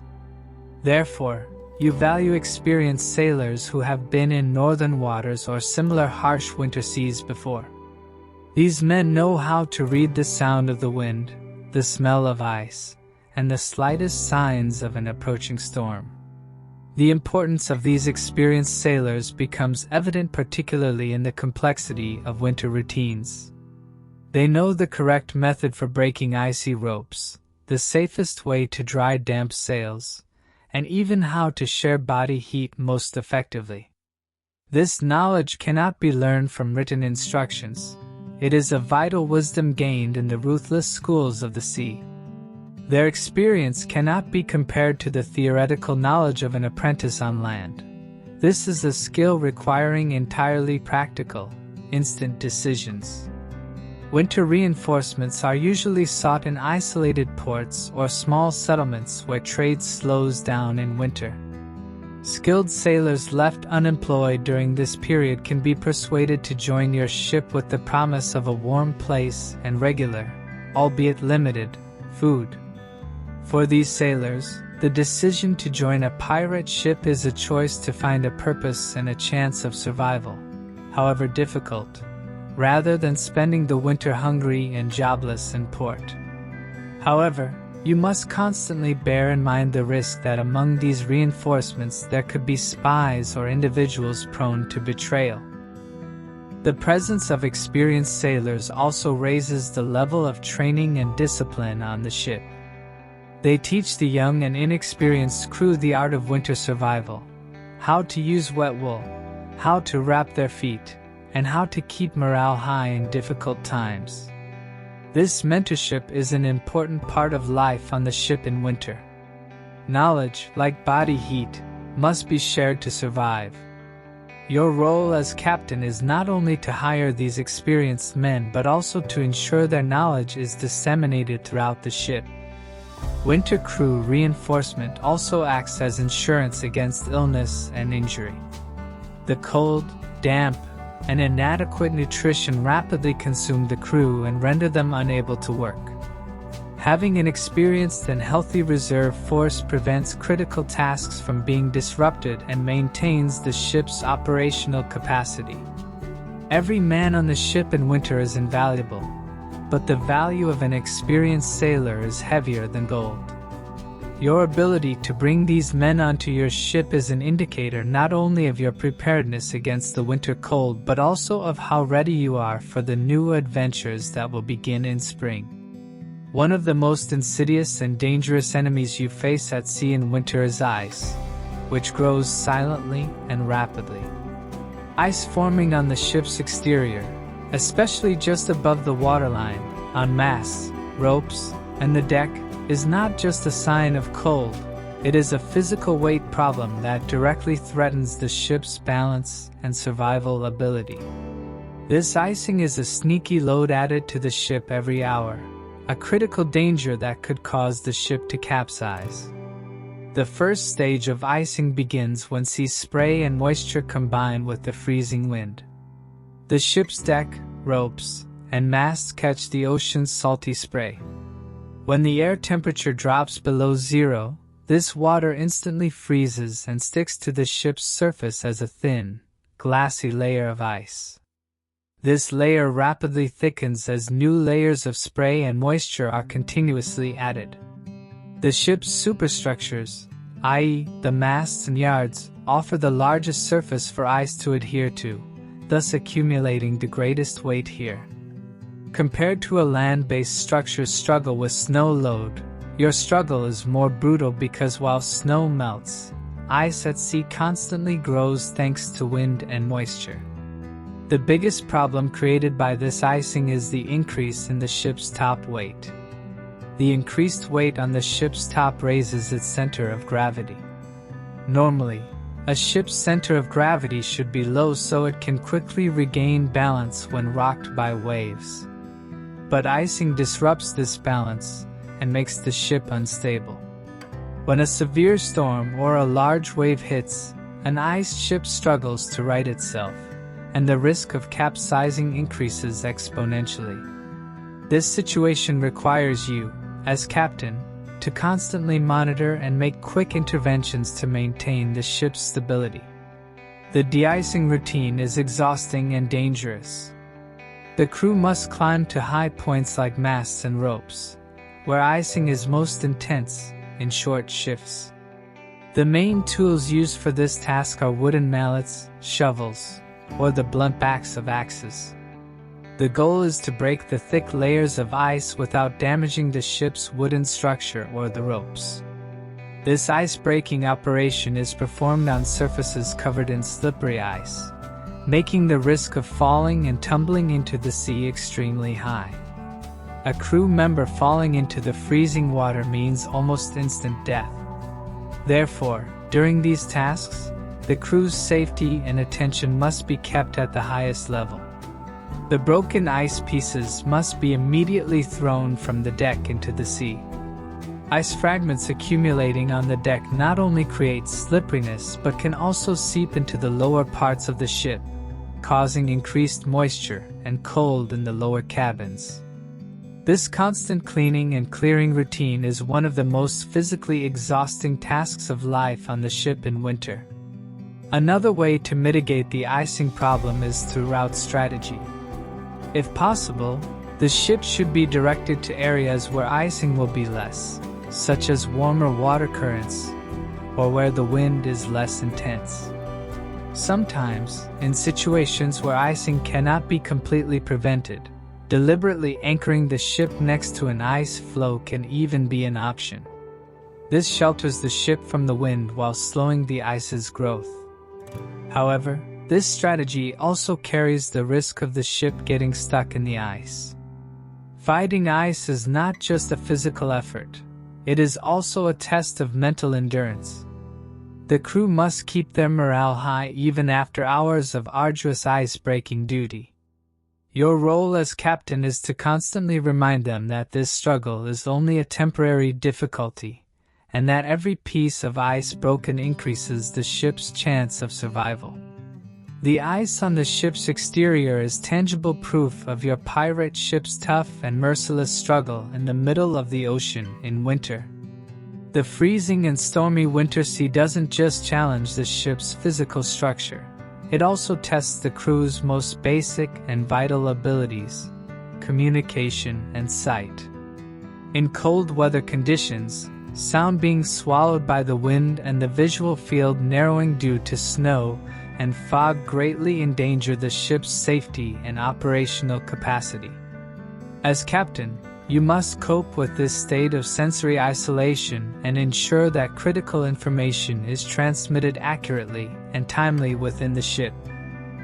The biggest obstacle to communication in cold weather conditions is the noise of the wind and storm. The howl of the fierce wind, the crackle of freezing ropes, and the sound of waves hitting the ship instantly drown out a normal speaking voice. In this situation, the crew must shout at each other. But the thick fabric masks worn to protect the mouth and face from the cold further muffle and distort the sound, making it incomprehensible. Therefore, communication relies on short, clipped, and predetermined commands. Each command must have a single meaning to minimize misunderstanding. This command system, compared to a land army's detailed and complex signal systems, must be primitive but much more practical for emergencies at sea. To maintain communication despite the noise, physical signs and hand signals become critically important. Lowering a sail, pulling a rope, or initiating a maneuver is indicated by hand or arm movements agreed upon in advance and memorized by the entire crew. But these signals must be clear even when made with thick gloves. This is not just a technique. It also requires the crew's absolute trust in each other, because a single misunderstood signal could put the ship in a dangerous situation. The challenges of visibility are one of the greatest threats to winter seamanship. Heavy snowfall, blizzards, sea fog, and iced-up portholes can reduce visibility to just a few meters. In winter, sunlight rarely shines, and daylight hours are short. This means the ship spends a large part of its time in darkness and uncertainty. Such limited visibility increases the risk of collision, makes reading navigation charts difficult, and makes spotting an enemy ship or coastline from a distance nearly impossible. To combat these difficulties, the positions of the lookouts are rearranged. Those who normally keep watch at the top of the masts are moved to lower, more sheltered points on the deck due to the danger from icing and severe rocking. Lookouts constantly have to use their gloved hands to clear the wind and snow from their faces. By comparison, while a modern ship uses radar or sonar, your only navigation tool is the determination of the human eye struggling against the cold. At night, in the darkness and limited visibility, light signals are rarely and carefully used to facilitate communication. Since you are a pirate ship, lighting a lantern carries the risk of revealing your position. Therefore, lights are used only in absolute emergencies or to transmit very brief, prearranged signals. Even these light signals risk being quickly diffused by moisture and snow and misinterpreted. In conclusion, communication and sight in cold weather conditions are the greatest constraints of life on the ship in winter.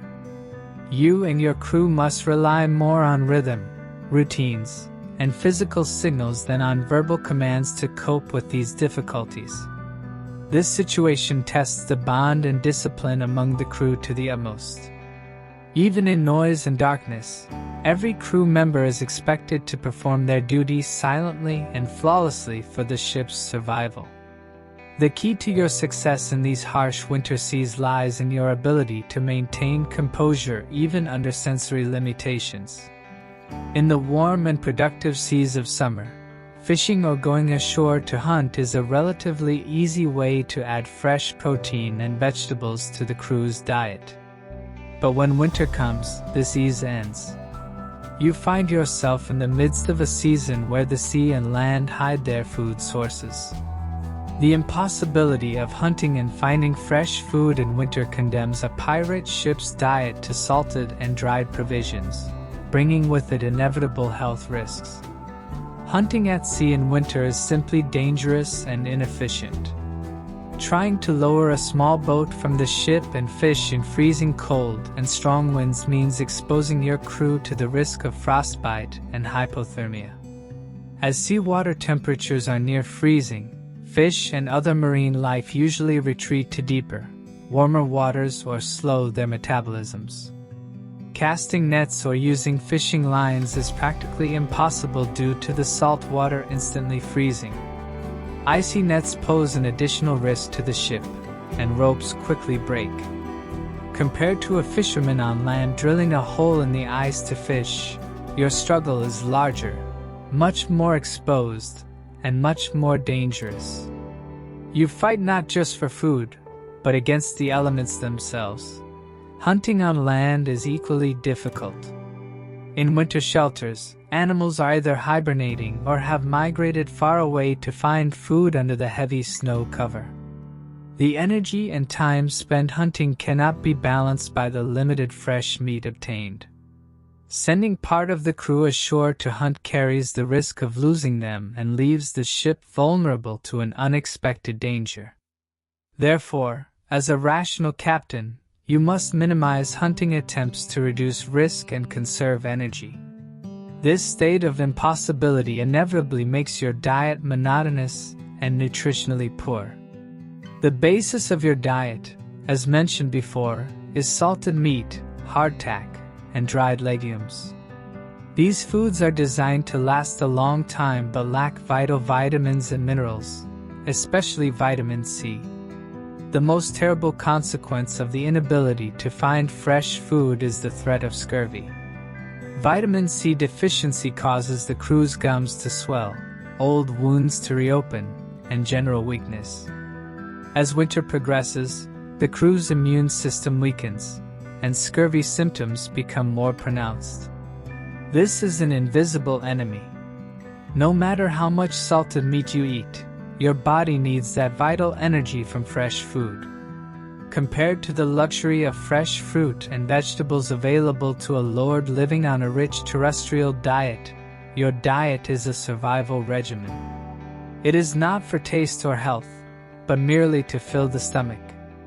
To combat this situation, pirates have to save any fresh food obtained from raids or small trades, especially vitamin C sources, for last.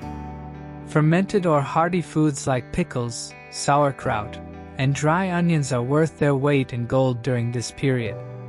These are the only primitive preventive medicine in the fight against scurvy. The impossibility of hunting and finding fresh food in winter is also a significant factor that lowers the crew's morale. The absence of fresh, hot, and tasty food increases the pressure created by the harsh weather conditions.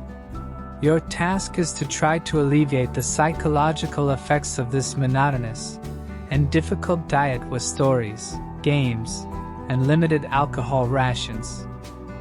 This period tests you not only as a sailor but also as a cunning manager who must balance the crew's psychological and physiological needs. Waiting for winter to end means standing firm with the hope of fresh food and sunlight. The freezing cold and fierce wind of winter require you to plug every hole and crack of the ship and insulate the cabins as much as possible. But this compulsory isolation leaves you facing an invisible and insidious danger: the pollution of the inside air and the depletion of oxygen. The ship's lower decks and cabins become a refuge in winter. But this refuge also slowly consumes and poisons the air the crew breathes. The first and most obvious problem of lack of ventilation is carbon dioxide buildup. Several crew members breathing in a narrow, enclosed space for a long time lowers the oxygen level in the air while increasing the amount of carbon dioxide. This leads to headaches, drowsiness, and general weakness. This lethargy can easily be mistaken for winter depression or fatigue, when the real problem is the quality of the breathed air. Compared to the luxury of a person on land getting plenty of fresh air, every breath you take is from a resource that is already used and depleting. This pollution doesn't just come from respiration. The ship's kitchen stove or the iron buckets used for temporary heating emit more deadly gases like carbon monoxide. As mentioned before, the chimneys of these primitive heating systems are inadequate, and some of the smoke inevitably leaks into the living quarters. Carbon monoxide is colorless and odorless. It can silently and quickly poison a sleeping crew member. Therefore, as captain, you must warn your crew about poisoning and train them to ventilate periodically. The circulation of the inside air also leads to excessive moisture accumulation. The water vapor from the crew's breath and the moisture emitted by wet clothes condense on the walls and ceilings of the cabins. This moisture not only prevents wool clothes from drying but also encourages the growth of mold and fungus. These mold spores trigger respiratory diseases, placing an additional burden on the crew's already weakened immune system. To combat this state of compulsory confinement, short and controlled ventilation rituals are applied. The least windy and relatively warmest moments of the day are seized, and the hold hatches or small hatches on the deck are opened for a very brief period. This allows the stale and moist air to quickly exit and fresh air to enter. However, this ventilation must be completed within seconds to prevent cold air currents from seeping in and losing the ship's hard protected heat. This process cannot be compared to comfortably opening a window for ventilation in a house on land. It is a risky concession you make for heat loss. Your responsibility as captain is to supervise when and for how long the crew ventilates to refresh the inside air. This requires constant attention and experience. If ventilation is too short, air quality drops. If it's too long, everyone gets cold. The circulation of inside air and the oxygen problem are the invisible and exhausting aspects of life on the ship in winter.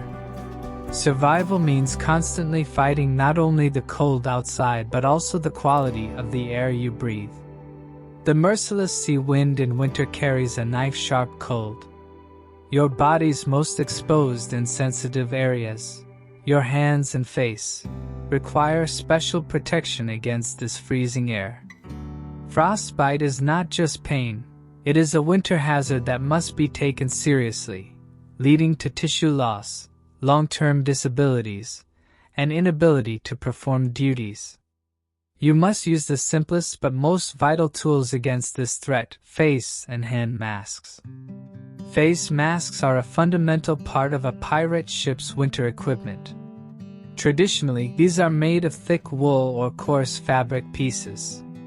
The mask's purpose is to cover a large part of the face, especially the areas most sensitive to cold, like the nose, cheeks, and ears. The face mask has only small, narrow slits for the eyes, designed to restrict the field of vision as little as possible. This wool layer traps a thin layer of air warmed by body heat on the skin. This is a vital barrier between the skin and the freezing wind outside. However, using face masks brings a challenging balance problem: breathing. The warm, moist air from your mouth and nose hits the mask's fabric and, upon contact with the freezing outside air, quickly condenses and freezes. The ice and moisture accumulating on the inside of the mask stick to the skin, ironically increasing the risk of frostbite. To deal with this, the crew must periodically change their masks with a dry one as often as possible. Every watchman is expected to always carry at least one spare dry mask. Drying these masks is a slow and difficult process next to the ship's limited heat sources. Protecting the hands is an even more complex and constant challenge. The hands are not only exposed to the cold, they also have to hold icy ropes, loosen frozen sails, and use metal tools. Therefore, gloves must combine insulation and functionality. Pirate gloves usually have a two-layer structure. The innermost layer uses thin wool or a soft fabric to absorb sweat and provide warmth to the skin. The outer layer is made of thick, oiled leather to prevent seawater and wind from penetrating inside. This oiled leather maintains the glove's flexibility while providing waterproofing.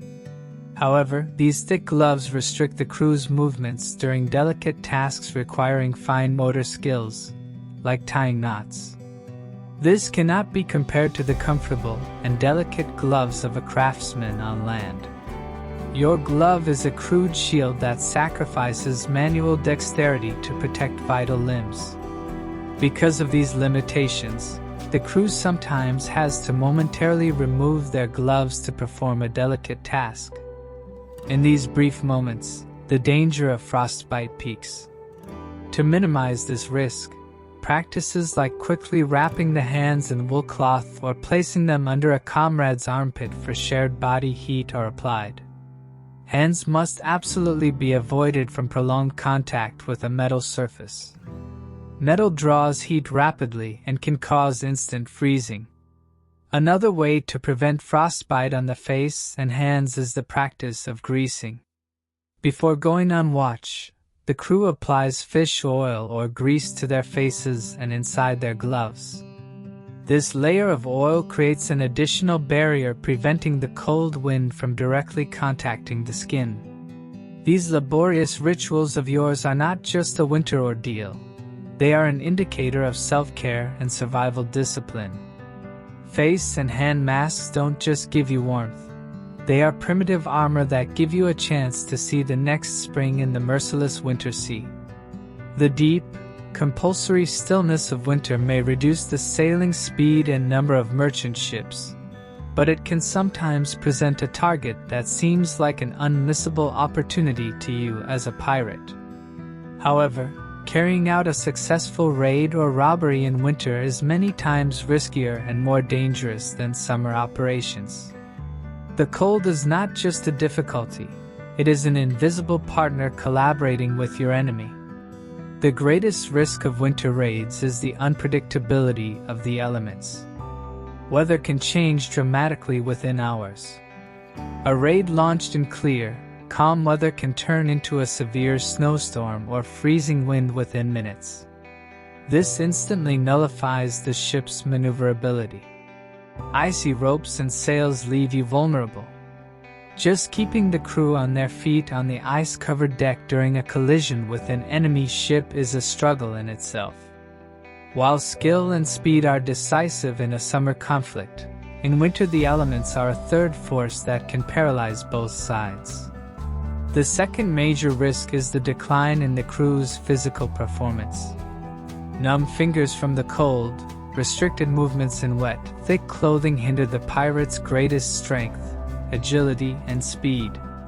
Swinging a sword, aiming a pistol, or climbing onto an enemy ship becomes slow and arduous in freezing air. The crew's rapid fatigue further shortens the operation time in the already short winter daylight. Compared to the predictability of a land-based robbery and the freedom of movement on dry ground, your raid can turn into a slippery and deadly ice trap at any moment. The most critical moment during a raid is boarding the enemy ship. The enemy ship's deck may be even more slippery and icy than your own ship's deck. The rope ladders are covered in ice, and metal hooks can instantly stick to your hands, causing frostbite. While catching the enemy while they are sheltered in the lower decks or cabins to keep warm might be advantageous. Once the conflict starts, the enemy will defend themselves from a warmer, more sheltered position. However, using face masks brings a challenging balance problem: breathing. The warm, moist air from your mouth and nose hits the mask's fabric and, upon contact with the freezing outside air, quickly condenses and freezes. The ice and moisture accumulating on the inside of the mask stick to the skin, ironically increasing the risk of frostbite. To deal with this, the crew must periodically change their masks with a dry one as often as possible. Every watchman is expected to always carry at least one spare dry mask. Drying these masks is a slow and difficult process next to the ship's limited heat sources. Protecting the hands is an even more complex and constant challenge. The hands are not only exposed to the cold, they also have to hold icy ropes, loosen frozen sails, and use metal tools. Therefore, gloves must combine insulation and functionality. Pirate gloves usually have a two-layer structure. The innermost layer uses thin wool or a soft fabric to absorb sweat and provide warmth to the skin. The outer layer is made of thick, oiled leather to prevent seawater and wind from penetrating inside. This oiled leather maintains the glove's flexibility while providing waterproofing. However, these thick gloves restrict the crew's movements during delicate tasks requiring fine motor skills, like tying knots. This cannot be compared to the comfortable and delicate gloves of a craftsman on land. Your glove is a crude shield that sacrifices manual dexterity to protect vital limbs. Because of these limitations, the crew sometimes has to momentarily remove their gloves to perform a delicate task. In these brief moments, the danger of frostbite peaks. To minimize this risk, practices like quickly wrapping the hands in wool cloth or placing them under a comrade's armpit for shared body heat are applied. Hands must absolutely be avoided from prolonged contact with a metal surface. Metal draws heat rapidly and can cause instant freezing. Another way to prevent frostbite on the face and hands is the practice of greasing. Before going on watch, the crew applies fish oil or grease to their faces and inside their gloves. This layer of oil creates an additional barrier preventing the cold wind from directly contacting the skin. These laborious rituals of yours are not just a winter ordeal. They are an indicator of self-care and survival discipline. Face and hand masks don't just give you warmth. They are primitive armor that give you a chance to see the next spring in the merciless winter sea. The deep, compulsory stillness of winter may reduce the sailing speed and number of merchant ships, but it can sometimes present a target that seems like an unmissable opportunity to you as a pirate. However, Carrying out a successful raid or robbery in winter is many times riskier and more dangerous than summer operations. The cold is not just a difficulty, it is an invisible partner collaborating with your enemy. The greatest risk of winter raids is the unpredictability of the elements. Weather can change dramatically within hours. A raid launched in clear, calm weather can turn into a severe snowstorm or freezing wind within minutes. This instantly nullifies the ship's maneuverability. Icy ropes and sails leave you vulnerable. Just keeping the crew on their feet on the ice-covered deck during a collision with an enemy ship is a struggle in itself. While skill and speed are decisive in a summer conflict, in winter the elements are a third force that can paralyze both sides. The second major risk is the decline in the crew's physical performance. Numb fingers from the cold, restricted movements in wet, thick clothing hinder the pirate's greatest strength, agility, and speed. Swinging a sword, aiming a pistol, or climbing onto an enemy ship becomes slow and arduous in freezing air. The crew's rapid fatigue further shortens the operation time in the already short winter daylight. Compared to the predictability of a land-based robbery and the freedom of movement on dry ground, your raid can turn into a slippery and deadly ice trap at any moment.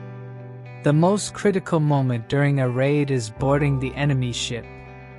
The enemy ship's deck may be even more slippery and icy than your own ship's deck. The rope ladders are covered in ice, and metal hooks can instantly stick to your hands, causing frostbite.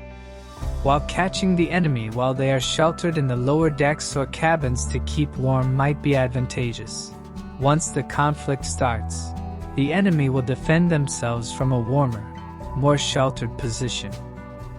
The long, compulsory rest period of winter is an opportunity to repair your ship and equipment, worn down during the conflicts and storms of the summer months. However, these repair jobs must be done in the ship's narrow, cold cabins or damp holds. This turns sewing and repair processes into a struggle requiring great patience and physical endurance. The cold air turns even the simplest needlework into a torment that numbs the hands and strains the muscles. The most arduous part of the repair work is mending the sails and ropes.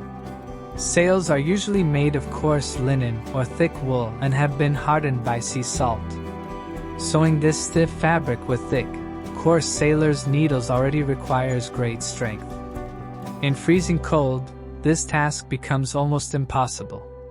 The cold destroys the flexibility and sensitivity in the crew's fingers. Inserting the needle into the fabric at the correct angle and tying knots tightly becomes difficult. The slightest mistake could cause the sail to tear in the spring storms and endanger the ship.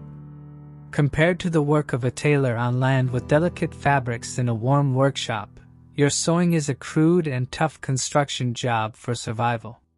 Rope repair, i.e. splicing, involves similar difficulties. Separating the rope fibers and joining them with new fibers requires delicate finger movements. Numb fingers in the cold struggle to separate these fibers, and the quality of the work suffers. While doing this, the crew wants to wear thick gloves to protect their hands from the cold. But gloves hinder delicate workmanship. Therefore, repairs are usually done with bare or thinly cloth-wrapped fingers. This drastically increases the risk of frostbite and pain.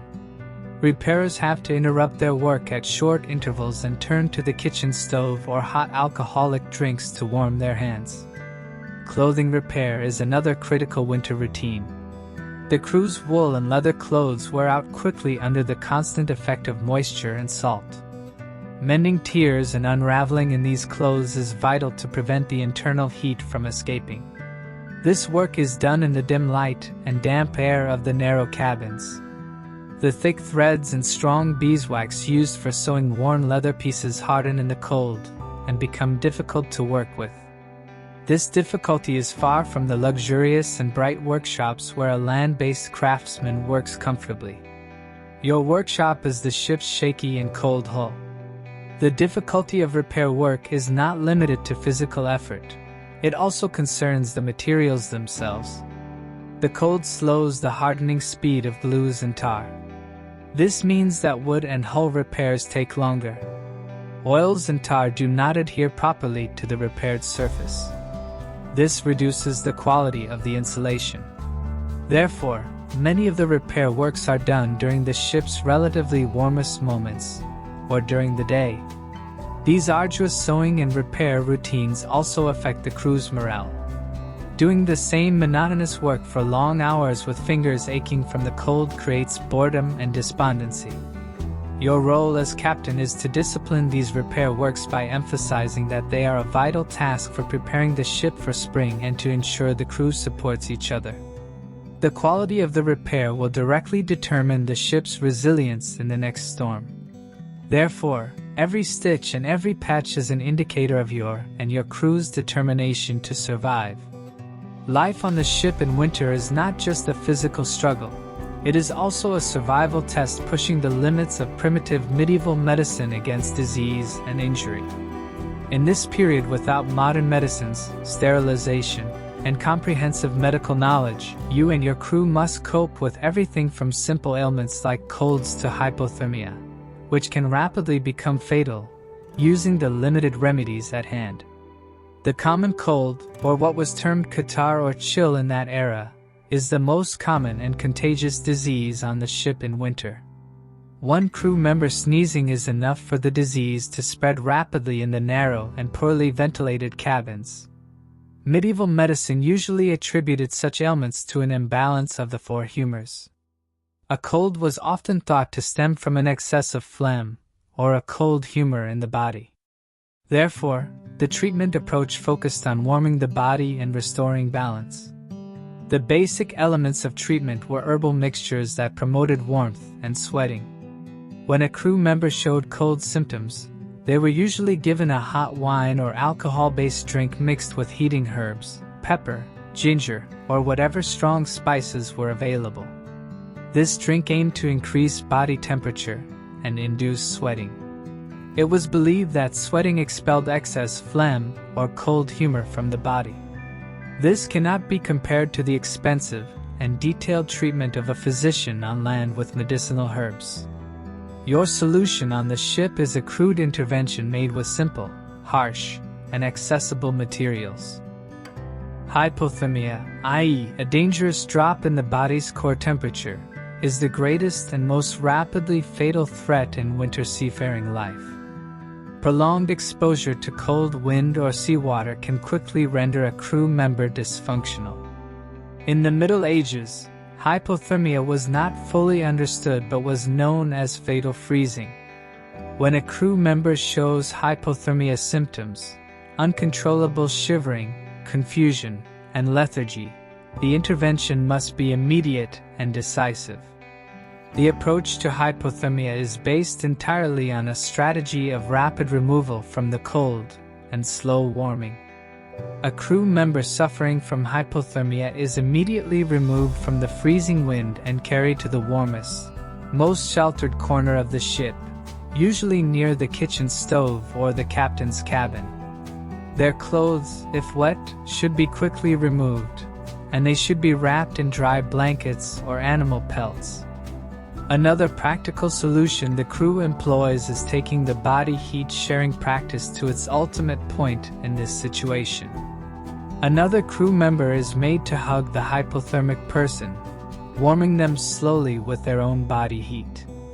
This is a primitive but effective method because sudden and direct heat, for example, bringing them close to a fire, could cause shock and worsen the condition. If the hypothermic person is conscious, they should be given warm, sweet drinks. Alcohol is not used in this situation because alcohol dilates blood vessels, causing core body heat to surface and be lost rapidly. Instead, sugared water, hot broth, or drinks mixed with honey if available are preferred. The goal is to fuel the body to generate heat from within. Compared to the professional care a modern doctor provides with 4 fluids in a hospital environment, Your intervention relies entirely on experience, instinct, and the correct use of limited materials. In the fight against diseases in winter, the most important rule is prevention. Your task is to ensure the crew always wears dry clothes, gets sufficient calories, and is not exposed to the cold wind unnecessarily. Considering the inadequacy of medieval medicine, preventive measures are far more important than treatment. The key to your success in these harsh winter seas is your ability to prevent disease from entering your ship in the first place. The endless stagnation and freezing cold of winter cause your body to naturally tend towards inactivity when you take refuge on the lower deck. The cold slows the metabolism to conserve energy and leads the crew to slip into a lethargic laziness. But this inactivity is the greatest and most insidious danger for life on the ship in winter. As a captain, you must declare war on the crew's biological survival mechanisms and force them to move constantly. The purpose of this constant movement is not just to keep the crew's morale high. It is a basic physiological necessity, ensuring blood circulation. Blood is the body's heat carrier. It takes heat from the organs and carries it to the extremities, the fingers, nose tip, and feet. When one remains motionless in the cold, the body intentionally withdraws blood flow from the extremities to protect the internal organs. This causes the fingers and feet to cool rapidly, become numb, and eventually freeze, experiencing tissue loss, i.e., frostbite. You must force the crew's blood to pump to these dangerous extremities to prevent this. The simplest way to ensure movement is through strict and regular exercise routines. Although the ship's narrow cabins or holds don't provide enough space for the crew to run and jump, simple rhythmic movements that work basic muscle groups are mandatory. For example, movements like marching in place, making circular motions with the arms, or stretching the shoulders and neck are applied in short but intense sessions at certain intervals. These exercises must be done with the discipline of a soldier's morning drill on land, but your motivation is not combat power but preserving body heat. Another strategic way to enforce movement is through constant low-intensity task assignments. To prevent the crew from sitting idle and motionless in the cabins, constantly ongoing, non-exhausting but hand and body occupying jobs are found. These could be tasks like uncoiling and recoiling ropes,